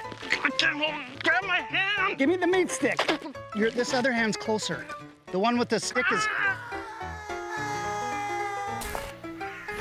Oh!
Hey, hello and welcome back. Short break. It was indeed FBI Tugboat here, Captain at Soka. Captain, we're looking at Grand Canyon University. Grand Canyon University Purple taking on UH Red. That's Cougars. Both of these teams 1-0 right now. Well, I mean, they're starting off good, but I'm sorry, somebody's gonna have to go home a little disappointed tonight. I mean, that's the name of the game. Somebody's gonna be leaving this series, unfortunately, with a blemish on their record. The only question that remains is who will it be? Absolutely. Taking a look at the past and maybe try and predict the future. Well, GCU Purple, they took down a 4-2 victory against Texas Tech. Well, let's look on over toward UH Red. Well, they took down a 4-2 victory against UBC Gold. UBC Gold and Texas Tech, both pretty good teams within their own right. Taking a look, GCU Purple, that is Nando, Bean Boy, and Froppy making up this trio. Yeah, meanwhile, on the side for UH Red, we have Ruin, Zulfi, and Polk. You know what? Both players on both teams, some of which sound familiar for me. Like, I feel like I've seen Nando and Polk before. Bean Boy is a name that hard to forget right here. Definitely my favorite of these six. Like, what does it mean? What does it mean? Just like beans? I don't know. It's funny and I like it. Zulfi probably my favorite over here for UH Red for the Cougars. Ruin, Zulfi, Polk. All three of them going to be coming in, try and help this UH Red squad, help the Cougars maintain their packs 2-0. Not maintain, achieve, excuse me, a 2-0 scoreline here within the second week of NECC. Yeah, and so far all of these series have been some pretty intense games. I'm wondering, and now you know what? Now once again, we have this evenly matched team, right? Of a 1-0. So I expect this to be just as heated as the previous match. Maybe not 8 minutes OT, maybe not even all the way to Game 7, but still, I'm expecting some pretty close games. Yeah, I mean, we got that was a Game 6 in the first matchup, Mizzou and Maryville. That was a full Game 7 series for the Northeastern Huskies that took on Thomas College Black. And that was also that was 2 0-1 squads with a Northeastern and Thomas College Black, right? Now we're looking at 2 1-0 squads, so the writing on the wall and going off the information that we do have does say that, hey, maybe this will be even more of a high-flying, evenly matched competition. It certainly could be. I mean, you got to remember the first matchup we had on the day, it set the bar pretty high. And then the follow-up match, it matched that and took it a step further to go all the way to the Game 7. So the games have only gotten better, right? As we have gone on. So, again, hopes are high here going into this next series, but we shall see. Both completely capable, clearly, as they are both coming off of week 1 wins. So there's really no edge factor on who's going to be getting, the boost of momentum coming off of a win, right? Both of these teams are coming in with that state of mind. So let's see who's going to be able to maintain as we get game number 1 underway. And that's the other thing, of your options in 7-game series, 4-0, 4-1, 4-2, and 4-3. I mean, 4-3 is where you're really getting close, a little bit of a nail biter, like our last series. 4-2 is just like, okay, we're a decently evenly matched team, but we did come out on top. Even if, it was like, unless it was like a reverse sweep, right? Like they go down by 2 and then take 4 in a row. It's really like no real concern ever, right? As it is, both of these teams find themselves in that situation. And a low, slow roller for Nandozo Bozo gonna come out for GCU Purple. Hey, it said Nando on the sheet, so that's what I'm going to call them. But regardless, what I loved about that is that it was actually a double commit. One player went insanely high, and the other one went down low. And that's a tried and true game plan, right? You go high, I go low. You hit him high, hit him high, hit him high, hit him low. Yes, common song. You couldn't have a middle school dance back in the mid-2000s without that song on, man. Oh, let's not talk about the mid-2000 music choices, especially for dances. My goodness. No, let's talk about it at length here at Soka. What was your go-to? Tell you what, let's not and say we did, okay? We're getting back into Rocket League, where hopefully no dancing will occur except for the occasional flip and spin on a Finnick. Regardless, Nando now going to get the touch up on high. Able to drop this off the backboard. Not bad at all. No one there to receive, though, on the side of GCU, who are still enjoying that 1-0 lead. However, UH Red moving ever so closer to the net. Big bump there, and the follow-up from Ruin is good. Is all through Ruin right here. Fantastic stuff. Yes, there's a fantastic bump from Zulfi, but Ruin reads this one out perfectly along the lower. Again, you can basically see these comms flying through the air. It's like, yo, I got the bump. It's not a demo. We don't have to be Thomas College Black. It's just a little bit of a demo, and it's gonna be enough to get this defender off set. Now, Robbie trying something beautiful right here. Tied factor from UH Red, and these Cougars did strike back. Yeah, they most certainly did. And now you can see Bean Boy trying to get the game moving forward for GCU. Big demo, still within rotation, too. They didn't go out of their way for it. Not able to confirm a goal, though, as this one big clear going back the other way into the GCU half. And now back to the midfield line we go. A little redirect to send it out to the corner, but it looks as though so far we are stuck at that 1-1 scoreline. Couple demos, and maybe GCU is harnessing their inner Thomas College. Fantastic stuff. Robbie goes the hit across the backboard right there and going for the demo. Afterwards, Nando, excuse me, gonna get the second goal here for GCU Purple as well as the first. I was right until the demo came through. That's the only point that I'm going to make. We were at that 1-1 scoreline, and then the demo happened, and then all of a sudden, GCU are up a goal. So let's see if we can find the balance. Remember, you know, in the previous matchup with Thomas College Black, you know, they were winning the KD ratio, but they weren't winning the goal. Let's see if GCU can average out between getting the demos and getting the goals as well. It's about finding that perfect average between, we were talking about it earlier, about kind of like cheating up, you know, on the defense a little bit, taking position so you can be in optimal locations for offensive transitions, but not doing that to such an extent that you do not have anything in the back and you force your last two teammates to double commit. Nando tries to come over for this one as Froppy was just kind of like left hanging, honestly. Yeah, and you know, just to go back to the conversation about the demos, because again, we've seen GCU, they're not shy by any stretch of the imagination, but I think the difference between what we have seen so far and then with Thomas College Black, it's about conversion rate. Remember earlier on, we were talking about the conversion rate with saves. Like, yeah, sure, you can have like 13, 14 saves, but if you're not converting into goals, then what good are the saves? Same thing with demolitions. If you're not converting the demos into goals, what good are they really? Yeah, and also it can work against you, right? The demos right here, if you're essentially sending a player to the other side with a third boost, if they have no boost and there's no like big boost around them to pick up, and their abilities in high-level Rocket League are just, oh my God, walks the dog all the way in. Poke a dot is gonna take a perfect one from Zulfi. Look at this, just maintaining this one all the way in. Walks the dog leisurely on Sunday, man. Also got the bump too along the way, so like literally leaving zero chance for a save. Well done. And you know what, I'm really liking the team play so far that we have seen from UH Red, and just the perfect carry out towards the mid and leaving nothing to chance, as now they are able to tie the game up 2-2. And here we are again, Tugboat. We love these even games. Yes, we do. Yes, we do. Haven't really spent a whole lot of time with big scorelines. I mean, what, our biggest ending score differential, I mean, yeah, it has been a 2-score differential, right?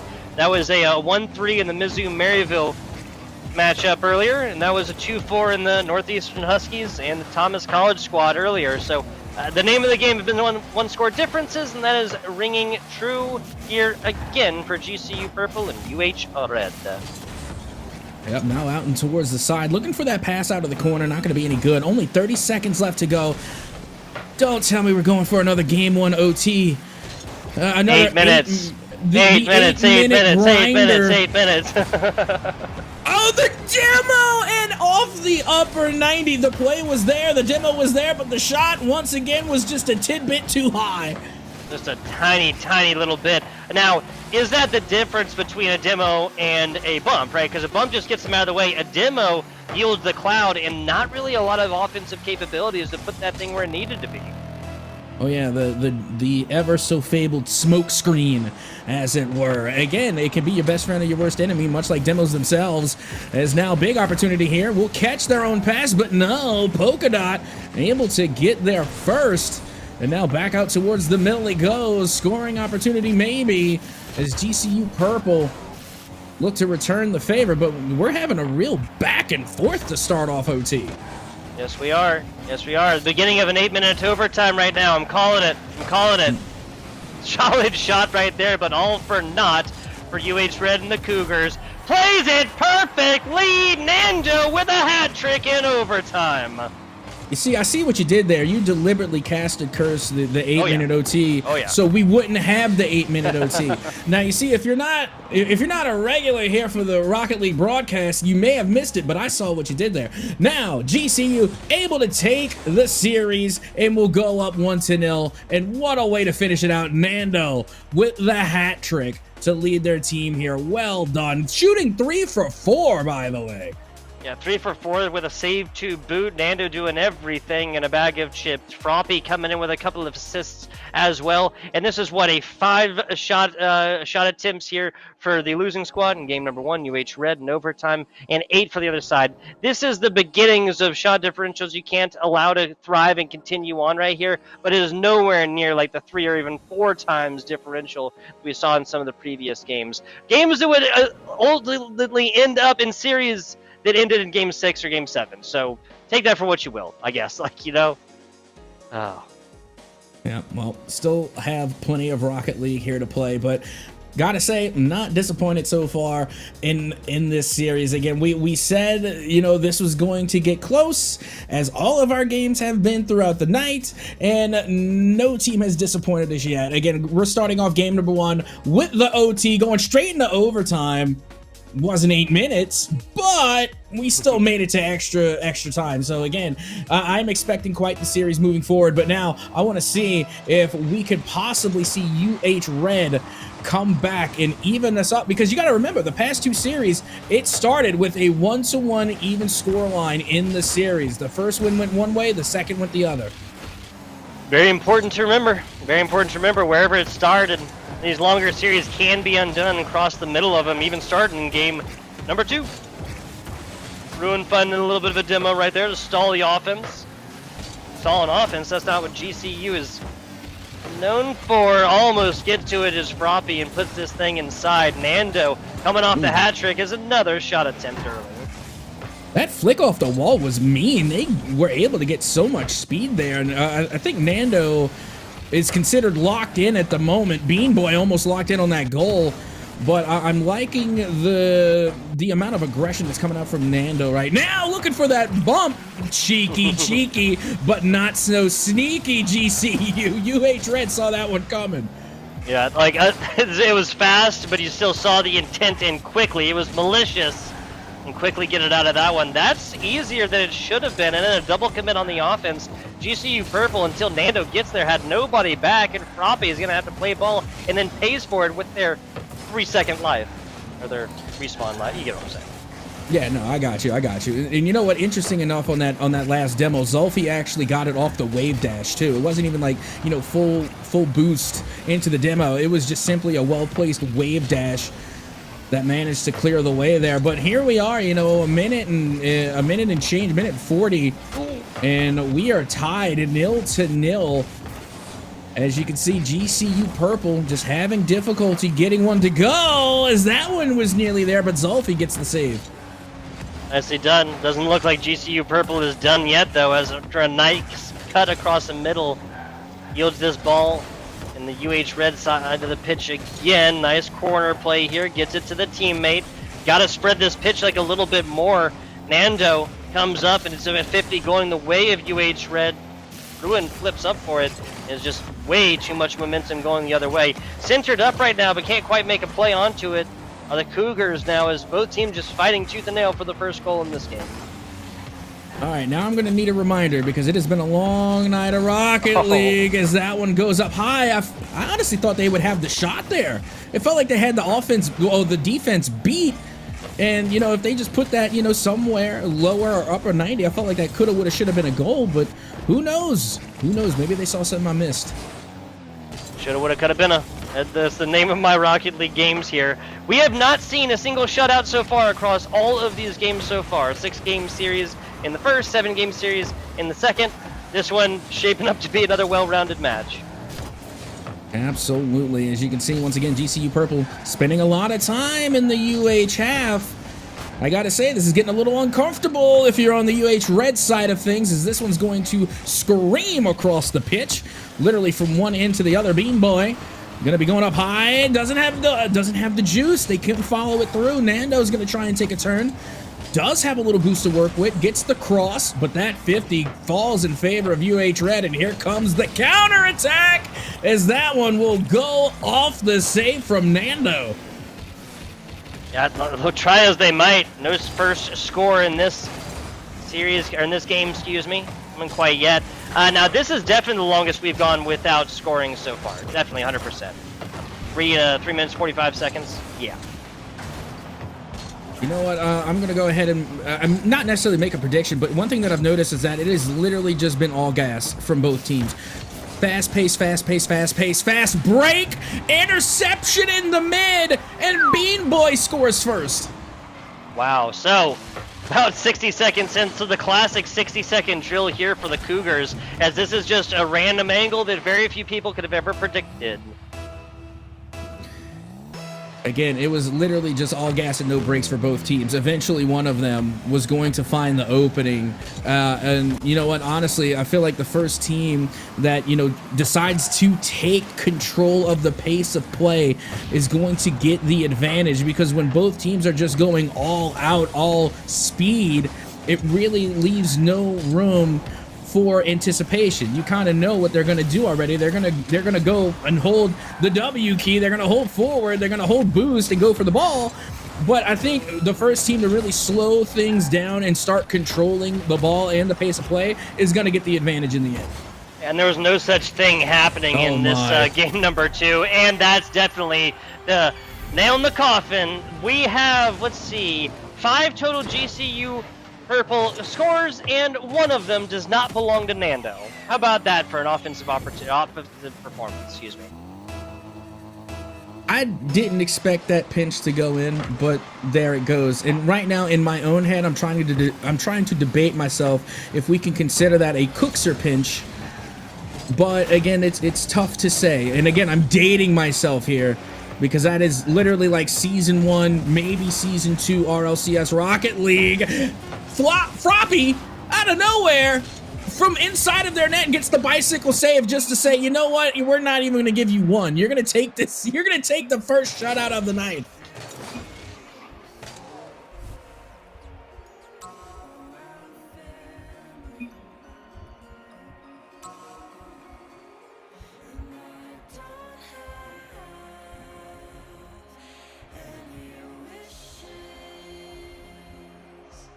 I can.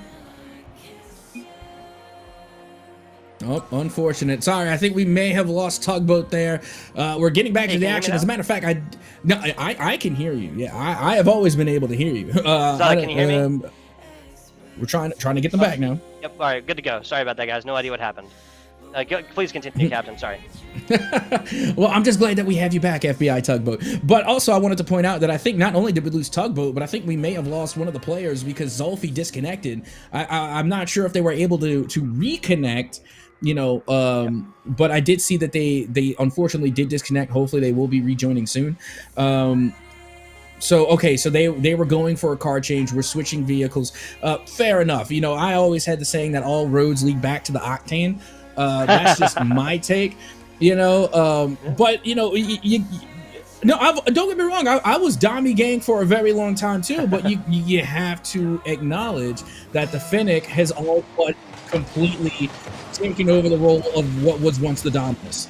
Yeah, it just based on popular pick wise, right? I really feel like it's a hard argument to make otherwise. Here's an argument that I will not be, discontent or kind of anxious about making, and that's that UH Red has got to make this game three into their own. You talked about controlling pace of play. However they get it done, they've got to take this one back, because a 3-score lead in the best-of-7 series where you would have to do 4 in a row is just so difficult. Fantastic handling for GCU player. They were trying to come on in and make that there. Oh, Nando does it again. Okay, here's a stat for you, Captain. Since you want stats so bad, right? 6 goals for GCU Purple across 3 games. One of them is going to a player that is not named Nando. I'm about to say, why did you say it like it was a bad thing? Oh, you want stats? Yes. As a matter of fact, I do. I would love some stats. Thank you. Yeah, please, sir, can I have some more? But regardless, let's see if GCU can get some more goals on the board, or will UH Red answer back? Polka Dot taking control. Nice little swish and flick. Not going to go in. Gets deflected. Ruin tries to find the answer. Unfortunately, it will not be there.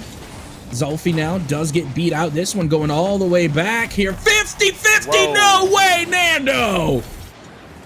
Do I need to say it again? 7 total goals here for GCU. Only one not named Nando. Fantastic stuff. This is more so the result of being in the right place in the right time. You know what they always say, right? Perfect preparation will lead to success. 2 scores in the first minute. My goodness. It took us a while to get there in game number 2, right? Like 3.5 minutes or something like that. We get there very, very quickly in game number 3. Well, I'm coining the new nickname, No Way Nando. Like, you heard it here, and just know that if it catches on, you heard it here at the NECC first, right? No Way Nando. Were they able to come through and get that play? Like, I even said it like a couple of games ago. I think I might have said it in game number 1, actually. Whoa. I feel like Nando is locked in, but hold the phone. Here comes Froppy from literally all the way downtown. Fantastic stuff. Bean Boy gets a fantastic pass that does not happen. Otherwise, 83 miles an hour, you're breaking pretty much every speed limit in the U.S. 3-0 lead here, a minute and a half, barely more than a minute and a half for GCU Purple here in this game number 3 after they have taken down games 1 and 2. Game 1 was a long one and overtime fashion, so obviously a 1-score difference. Game 2, a little bit of a different story. Game 3 is really shaping up to be something that we did not anticipate. Yeah, and like I was talking about earlier, this is this unspoken X factor, right? Whenever a team is just in their groove, they're in the flow, they are locked in, it's just that much harder to get them out. And this is that unspoken X factor that has decided so many games. And GCU Purple, they are just all in it right now. So if you're UH Red, your main objective is to really just knock them off of their game, and you may have to do that literally. Bring the physical play. You have to bring something in order to stir them up, because right now they are just too synergized to be disrupted. 3-0 still in the favor of GCU. Yeah, and there's going to be a tough lead to try and come up on top of Itsoka. Pouring it all into offense, so what you can anticipate is there's going to be more scoring in this game, because within the next 30-45 seconds or so, you'll see UH Red just a categorical shift.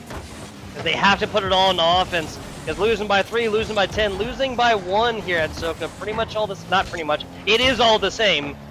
You're looking at stats in the end. That just got way easier for UH Red and Polka Dot as they get their first here, and this shrinks down to a 2-score lead. Here we go. Well played. Good pass from Ruin. Gets it off the wall. Drops it in front of the net. Polka Dot with the follow-up. Now you have stopped the bleeding. You are good now. Now we get to go to work at that deficit. Only 2 goals. That's not bad. You got 2 minutes to work. But UH Red, they did the important thing. They managed to disrupt GCU and throw them off, if even for 1 goal. 100 seconds left right here. Average about 50 seconds per goal, and that's just to tie it up here for UH Red to kind of give you guys a little bit of an idea of exactly what is necessary. And Polka Dot, great read off the backboard here, gives it on over to a GCU Purple, who just immediately hits it into Zolfi's hands. Pass down in the middle here is UH Red, not over with their offensive opportunities quite yet. Yes, they are. Never mind. It probably takes us away. And a goal. Okay. No, they aren't. Yes, they are. And then all of a sudden, dude, hey, speaking of Froppy, Froppy's been waking up a good bit too. We've seen some great plays. I remember Froppy had an amazing bicycle save from inside their own net. They managed to come away with a beautiful goal earlier. Now they're getting the pass plays. Nando, again, still managing to increase their shot accuracy, right? Increasing the shot count. And now Ruin gets the old Dunkaroo to cut the lead in half. Old Dunkaroo is here, no food. Not Bozo, excuse me, Nando. I saw Bozo, I said it out loud. Nando right here gets a what they think is a block, but is really nothing more than putting them into the angle that this Ruin player puts them on, right? So UH Red, again, I mean, they've been down by 3 and brought it back to his 2-score difference. They've done this twice, but 2-score difference is still a 2-score difference, and now there's even less time for them to come back. Yeah, out goes Froppy. Looking to get the long ball on target. Not going to be good. Ruin was able to clear it out. Bean Boy now drops this one down for Froppy, but not much of a follow-up. The 50-50 is going to be going the other way, and now UH Red has an opportunity, but it looks like a little bit of miscommunication there. Maybe a mistouch as the ball gets knocked loose at the midfield. This one now going up high. The waterfall is there, but it's deflected. Yeah, just waterfall and redirect that water right there. Solid shot! Polka Dot finds another one! 2 goals, Polka Dot on the board again. A 1-score difference is super doable. Just under 30 seconds left to go. You know, definitely doable. That's more than enough time. So if you're GCU Purple now, are you just trying to lock down on the defense, or are we going to go and try and just let our offense be the best defense? Well, let's find out. Just over 20 seconds left to go. And the thing is, and UH Red knows this, is that they dropped this one. They are on match point and early. 3 games, 3 drops. Almost another one from Froppy as he gets chased to Polka Dot. Takeaway right here, UH Red. They got to get this one to the other side of the pitch, and they got to do that one now. Big boost picked up on the side, but actually taken away from GCU Purple. Gets under it, keeps it aloft. That's a decent little angle. Nando just plays with them. Oh, that's brutal. That's brutal. That was nearly one of the cleanest and clutchest redirects in a while. And now here we are looking at the shot count, and it's actually going in the favor of UH here. They're coming away with 8 shots. Meanwhile, you're looking on the other side, there is 6. So again, this is one of those instances where it goes against, you know, the I guess to say the precedent that has been taking place throughout the day is that whoever has the shot count has the win, right? This is one of those times where that's not the case. Yeah, not a huge difference right there. The big difference comes in those saves. We're only looking at 6 versus 2, and that is really why GCU was able to come up. They were able to staunch away the offensive opportunities of the other squad and comes out on top, albeit barely. 1-score difference here after, I mean, yeah, we'll just go through them, right? The overtime win, not a long overtime win, maybe a minute or so for GCU Purple, game number 1, followed up with a 2-0 here, more definitive win, and the first shutout of the night, right, across all 3 of these series so far. Froppy, Nando, Froppy, Nando, and Bean Boy, captain, bring this one out in game number 3 at a 4-3 scoreline, and we're looking at the UH Red squad's last opportunity in this best-of-7 series. They got to come through here, and they got to get 3 after that to take this W. Yeah, this is definitely a tough position here for UH Red. I'll be honest. Again, you know, the morale and the momentum not on your side here, all in the favor of GCU Purple. Looking at a 3-0 lead right now as we get game number 4, quite possibly our last game underway. And why not start things up with a Bean Boy bash of a demo and nearly a shot on? Almost right there. Last player back for UH Red. They do get it and get a little bit of possession. That's a double commit. And now a weird angle from Froppy. He only gets the first hit and not the second. Follow up here. Gotta get to it. Bean Boy does. Bean Boy, Bean Boy, Bean Boy. I feel like I've been saying this player's name a lot in the first 30 seconds. Yeah, well, Bean Boy just got cooked. I don't know if you saw that with the demo. He's spoken into existence. Regardless, Bean Boy, back from the dead, gets a long clear all the way down the pitch. Goes off the backboard now. Froppy with the follow-up. Not going to be any good, but watch out for Nando. Not going to be able to get that one to go. Looked like it just barely hit the crossbar. Demos. Froppy a little bit farther back would have been a different story. Second hit right there, and UH Red gets this away. Froppy going for the hit after that one was centered, and it's going to be this Bean Boy player again centering it around, but a hit yields nada. Froppy, they'll have a player back. Yes, they do. Cougars not going to be making those kinds of mistakes in Game 4, Captain.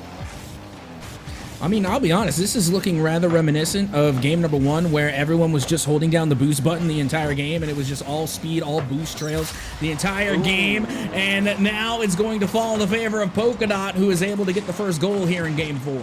Hey, here's a difference for you, Captain. UH Red has not enjoyed a 1-0 lead so far in this series. They've gotten scored against every time in these first 3 games. Now, looking at a little bit of a different slate.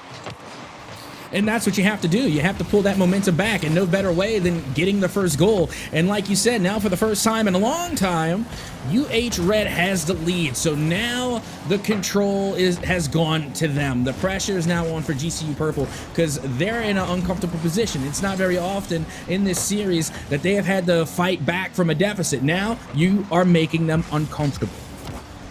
A little bit of bouncer play. Forcing the hand of Polka Dot right there, but they immediately pick this one up. They do have a player back, so there's not going to be an open net. Thankfully, got to bounce on top of this one and does.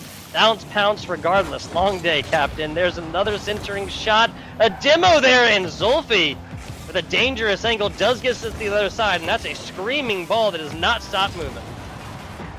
Yep, now the demos are coming out, okay? The fireworks are popping off here in game number 4, because let's be honest, if you're a UH Red, you know, you really don't have much left. You might as well start breaking out the fast break demo plays, throwing everything at the wall and seeing what sticks.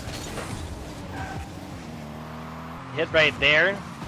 Gets up to it, bouncing. GCU Purple kind of fails to get onto the offensive opportunity and immediately finds themselves in the defensive. 50-50 out deep now. Ruin out towards the side, tries to slow things down. I respect that. Not a lot of boost to follow it up with, though. As now GCU Purple, they take possession inside the UH half. Big long clear, but we had already talked about, you know, the issue with the long clears is that it kind of gives possession back to the opposition. And it's just about maintaining those possessions here. GCU Purple comes in for this one, actually dips away from it a little bit. This is centered up right here, and GCU, you can tell there's a little more pep to their step. A redirect from Polka Dot right here actually sends it to the corner. A little bit more centered up. Might have been a different story because that was a breakaway and a hit that's too high, and then we hit crossbar and down. Player abandons it from GCU right there. I think they ran out of boost, Captain. That's what it looked like anyway. My goodness, though. I mean, UH Red should be, you know, thanking themselves. They got thanking whomever that they got away with that one. I mean, my goodness, that one was a little bit too close for comfort. Now it's going to go the other way. As you can see, Nando able to get the save to clear it away out towards the side. Stop now by Zulfi. Nando has to battle their way through 2 defenders just to keep the ball inside of UH territory. Yeah, so Nando has just been tested in this one in ways they have not earlier. What a shot right there. Screaming in. Nando letting them know, hey, I am still here and I still can get this done. Got to transition to offense pretty quickly here for GCU Purple. 30 seconds is not a long time. Oh my goodness. I mean, and normally I would agree with you. In any other instance, any other sport, I would say no. But I feel like in Rocket League, it's a little bit longer than most. I mean, you got the opportunity. I like to allot teams 10 seconds per goal. So 30 seconds, yes. Now that we're down to the 15, now this is where I start to panic a little bit. If I'm on the side of GCU Purple, only 10 seconds left. Proppy just a little bit too far forward on that one. Hit to the bottom. Redirect, pass! Okay, still kept it aloft. That was so nasty, though. Grounded, ball, and UH gets one back. That was the play. That was 100% the play. Everything came together. You put that shot on target, and then there you go. We have OT. Regardless, great answer back coming from UH. Really, really proud of them. I mean, they definitely let go of all the previous games and then came into game number 4 with the right mentality. My goodness, an absolute turnaround for UH Red. Now, this is the interesting part. Now we are entering into the realm of a possible reverse sweep. He said the words. He said the words for, 3-1. 3-1 of lead still for GCU Purple, but getting shut out in a game number 4, something you're supposed to completely take down, and a situation that you forced a shutout in game 2, 2-0 right there of UH Red. that's a little bit of a different story. We're looking at a different Cougars pack that is coming to fight. Absolutely, and now you see the books are kind of balanced. You know, we were talking about the momentum, we were talking about, you know, the snowball effect, etc., being able to really gain that unspoken X factor. Well, now the books are balanced. You know, going into this next game, it's all fair, it's all square. Again, in the series, sure, we're seeing, you know, a lead. Definitely a disparity here, but when we're talking about the mindset going into this next game, I feel like the Cougars should be reset, knowing that they were able to get a win. Now they know what victory tastes like in this series. It really is an underrated aspect of this competition, just knowing what it's like to beat one of these teams. Well, the Cougars have done it. Now it's just about recreating it. Well, here we are back on good old Farmstead for game number 5 to see who's going to come on top. And I promise I'm not going to continue to do that accent. It was just for fun. As already, GCU Purple on the defense here, struggling to get the ball out of their own half. Yeah, they really were. Just got to call it like it was. A back pass that almost yielded a completely open net situation. Not even really clear after that. I mean, it kind of just almost by chance got to mid-pitch. There's a block here for Zulfi, name we have not said as much recently. Decently centered, got to get on top of it, and does not. Zulfi takes the first. Uh-oh, things are starting to get not necessarily out of control, but it looks like control is going back to UH Red. You see, we mentioned this earlier. You know, you have one little hiccup, and that all of a sudden becomes another mistake, and then another one. You know, you got to be careful. You got to rein yourself in before things do get out of hand. UH Red, once again, back on the offense. It's a 1-0 lead, not out of hand. That was almost getting out of hand with a 2-0, but GCU is, I mean, the fact remains it's been about 6.5 minutes now that they have not gotten a score onto this board. That kind of scoring drought is not sustainable even across a longer series like this one, and definitely not when you're on match point, or when you're forcing match points, excuse me. Yeah, we're starting to see a couple of demos coming out from UH Red, and I'm wondering if they're about to go on their Thomas College Black arc, right? Like, because again, Thomas College, they were down like what, like 3 games, 2 games, something like that, and then all of a sudden they break out the demos and they win like 3 straight. So let's see if UH Red got some, you know, Thomas College Black in them and start bringing out the big physical explosive play. I hear you. That's physical plays attempted here from GCU, but the simple fact of the matter is it's just been way more successful for this Cougar squad so far, whether it be demos or just bumps, way more successful thus far. Yeah, 50 out towards the mid. UH Red there to get the save. Send it back out towards the corner. Ruin gets a little bumped out of sorts here. And now Froppy from the midfield line sends this one out right back to the corner from whence it came. And a little bit of a scramble here for GCU. They can't really get their offense organized. Yeah, try as they might, even as much time as they spent in the offensive third of this pitch, there really wasn't any, like, definitive, like, me saying, oh my goodness, it's about to go in, like they've just set it up perfectly. There were just a couple individual plays and a lot of time burned out. Time in a situation they cannot really spare. Yes, again, it's only down by 1. Yes, again, they have not found scoring opportunities very fruitfully here in the past game and a half. No, not so far. I mean, you would hate to see that GCU Purple ran out of gas. Hopefully they got some left in the tank before, like we said, this gets out of hand. Bean Boy now, opportunity, goes for the self-pass, able to get the dunk down. They keep it inside of UH territory. Big 50, double commit on the follow-up. Bean Boy sends it up high, but it gets deflected and cleared away. Nando again with the second attempt. Nice. The bump is there, and we have a tie game. This one's set up for Nando in every way, shape, and form with a bow on top like it's his birthday. Zulfi gets just booted out of the way on the left side. Tries to throw it in reverse, get to this one, not going to happen. 101 seconds left in this game here. UH Red on series point here. They lose this one, it'll be a 4-1 for the side of GCU, and it just got a lot more doable for GCU. They've just broken the scoring drought they were not enjoying for 8.5 minutes.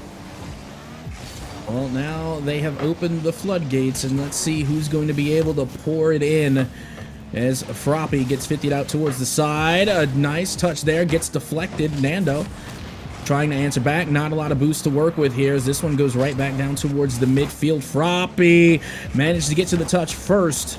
Has a little boost to work with. A little awkward here on the side, but still manages to fall their way as now it is looking dangerous for UH Red. Got it past two. Couldn't quite get past the third. If they had, that's pretty much everything that you could possibly ask for from an offensive assisting player. Pass to the middle and broken up. Polka Dot. It just seemed like they got a clutch factor for when to be there in the nick of time. Yeah, those are one of those unspoken saves, because if Polka Dot doesn't get the bicycle kick, I'm nearly certain that's a goal. I mean, that was looking like a pretty well-formed play. Polka Dot there to interrupt the pass, and they managed to clear the ball out. Now UH Red have an opportunity to try and take possession here. Just 20 seconds left to go, but Froppy gets a big steal. Air drags it down off the sidebar. Nando there to finish. Fifth shot attempt, second goal. We were wondering when it was gonna get started. The Nando show is back on. We're on episode 5. Oh my goodness, 2-1, 18 seconds to go. Still match point. Big kickoff, wide open net. No. GCU takes 2. Well, hat trick for Nando in 2 of these games of 5 so far. 5 so far. Man, oh man, 15 seconds away from glory here for GCU after they just give it up in game number 4. Doesn't really look like that's the case. Game 5 looks like they have gotten it together. Got to score right now. UH Red does in order to have an opportunity here without a little tipper. Zulfi's not going to see it. Maybe. Again, there were a couple of scoring opportunities there, but you know the time is just gone. It's at 0. Speaking of Rule 0, still alive and well. Gonna keep what? Wait! How did that even happen? How did that flick happen? It's a shame we don't get to see a replay because I felt like they went beyond the ball, flicked backwards. To kind of pass it backwards. I don't even know what I just looked at, but I do know one thing, and it's that GCU managed to come out on top, and only the second time of the day had a game ended with a 2-goal differential. Crazy stuff. Crazy stuff happened. I mean, we only got a couple of shutouts, and they're all in this last series. Really, really close. We get a 5-game series, a 6-game series, and a 7-game series, one that goes the entire distance. Everything in a bag of chips here that you could possibly ask for within the NECC. Big shout out to, that is going to be, yes, Maryville taking a W over Mizzou to being this one off. The Northeastern Huskies, a best of 7 barn burner there, does take a W over Thomas College Black, and GCU does it in 5. Big shout out to all of our competitors, whether they were on the winning side or the losing side, regardless here from the desk. Big shout out as well to Exotic, our producer, going all the way through with us on the day and making our jobs as casters that much easier. Very, very much appreciate Exotic and all of our production staff. That's going to be reaching towards my least favorite part of any broadcast, of course, at Soka, and that is, of course, reaching towards the end. Do you have anything else for the good people before we bid them adieu and say that we do have Overwatch 2 tomorrow here on the NECC? Only that now, I think today, if last week wasn't enough of a reminder, tonight definitely should be, of the reason why we come and watch NECC Rocket League. We had some fantastic, phenomenal games, stories literally being written, because keep in mind, this is only the second week of NECC Rocket League. There is still an entire season, postseason, and championships still to go. These teams, again, have opportunities to change their stories, change their fates, and you get to see it live. We've seen so many phenomenal games here tonight, and they're only going to get better. Yes, they are. Yes, they are. Folks, this will be same time, same place next week for Rocket League, and tomorrow, starting at, I believe, at 7 p.m. Eastern Standard, we'll have a little Overwatch 2 for you. FBI Tugboat, Captain at Soka. If you liked what you heard, you can find us at FBI Tugboat and Captain. Yeah, Captain at Soka, just spelled like it is. Yeah, I was just making sure. Appreciate you guys. Catch you on the next one.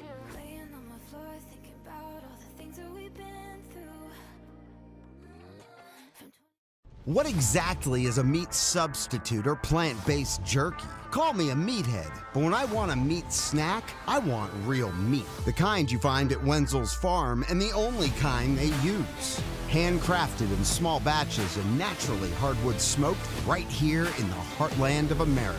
Wenzel's Farm offers 14 flavors of mouth-watering protein-packed power in a stick, except no substitute. Wenzel's Farm, real meat for real life. Oh man, this is incredible. Wow. Huh? Yeah, that's pretty cool. It is pretty cool. Hey man, grab me a meat stick.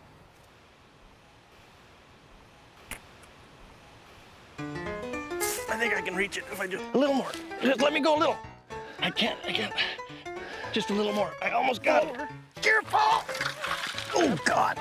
No, come on, just reach. Reach. Just grab my hand. I can't hold it. Grab my hand. Give me the meat stick. This other hand's closer. The one with the stick is. Oh.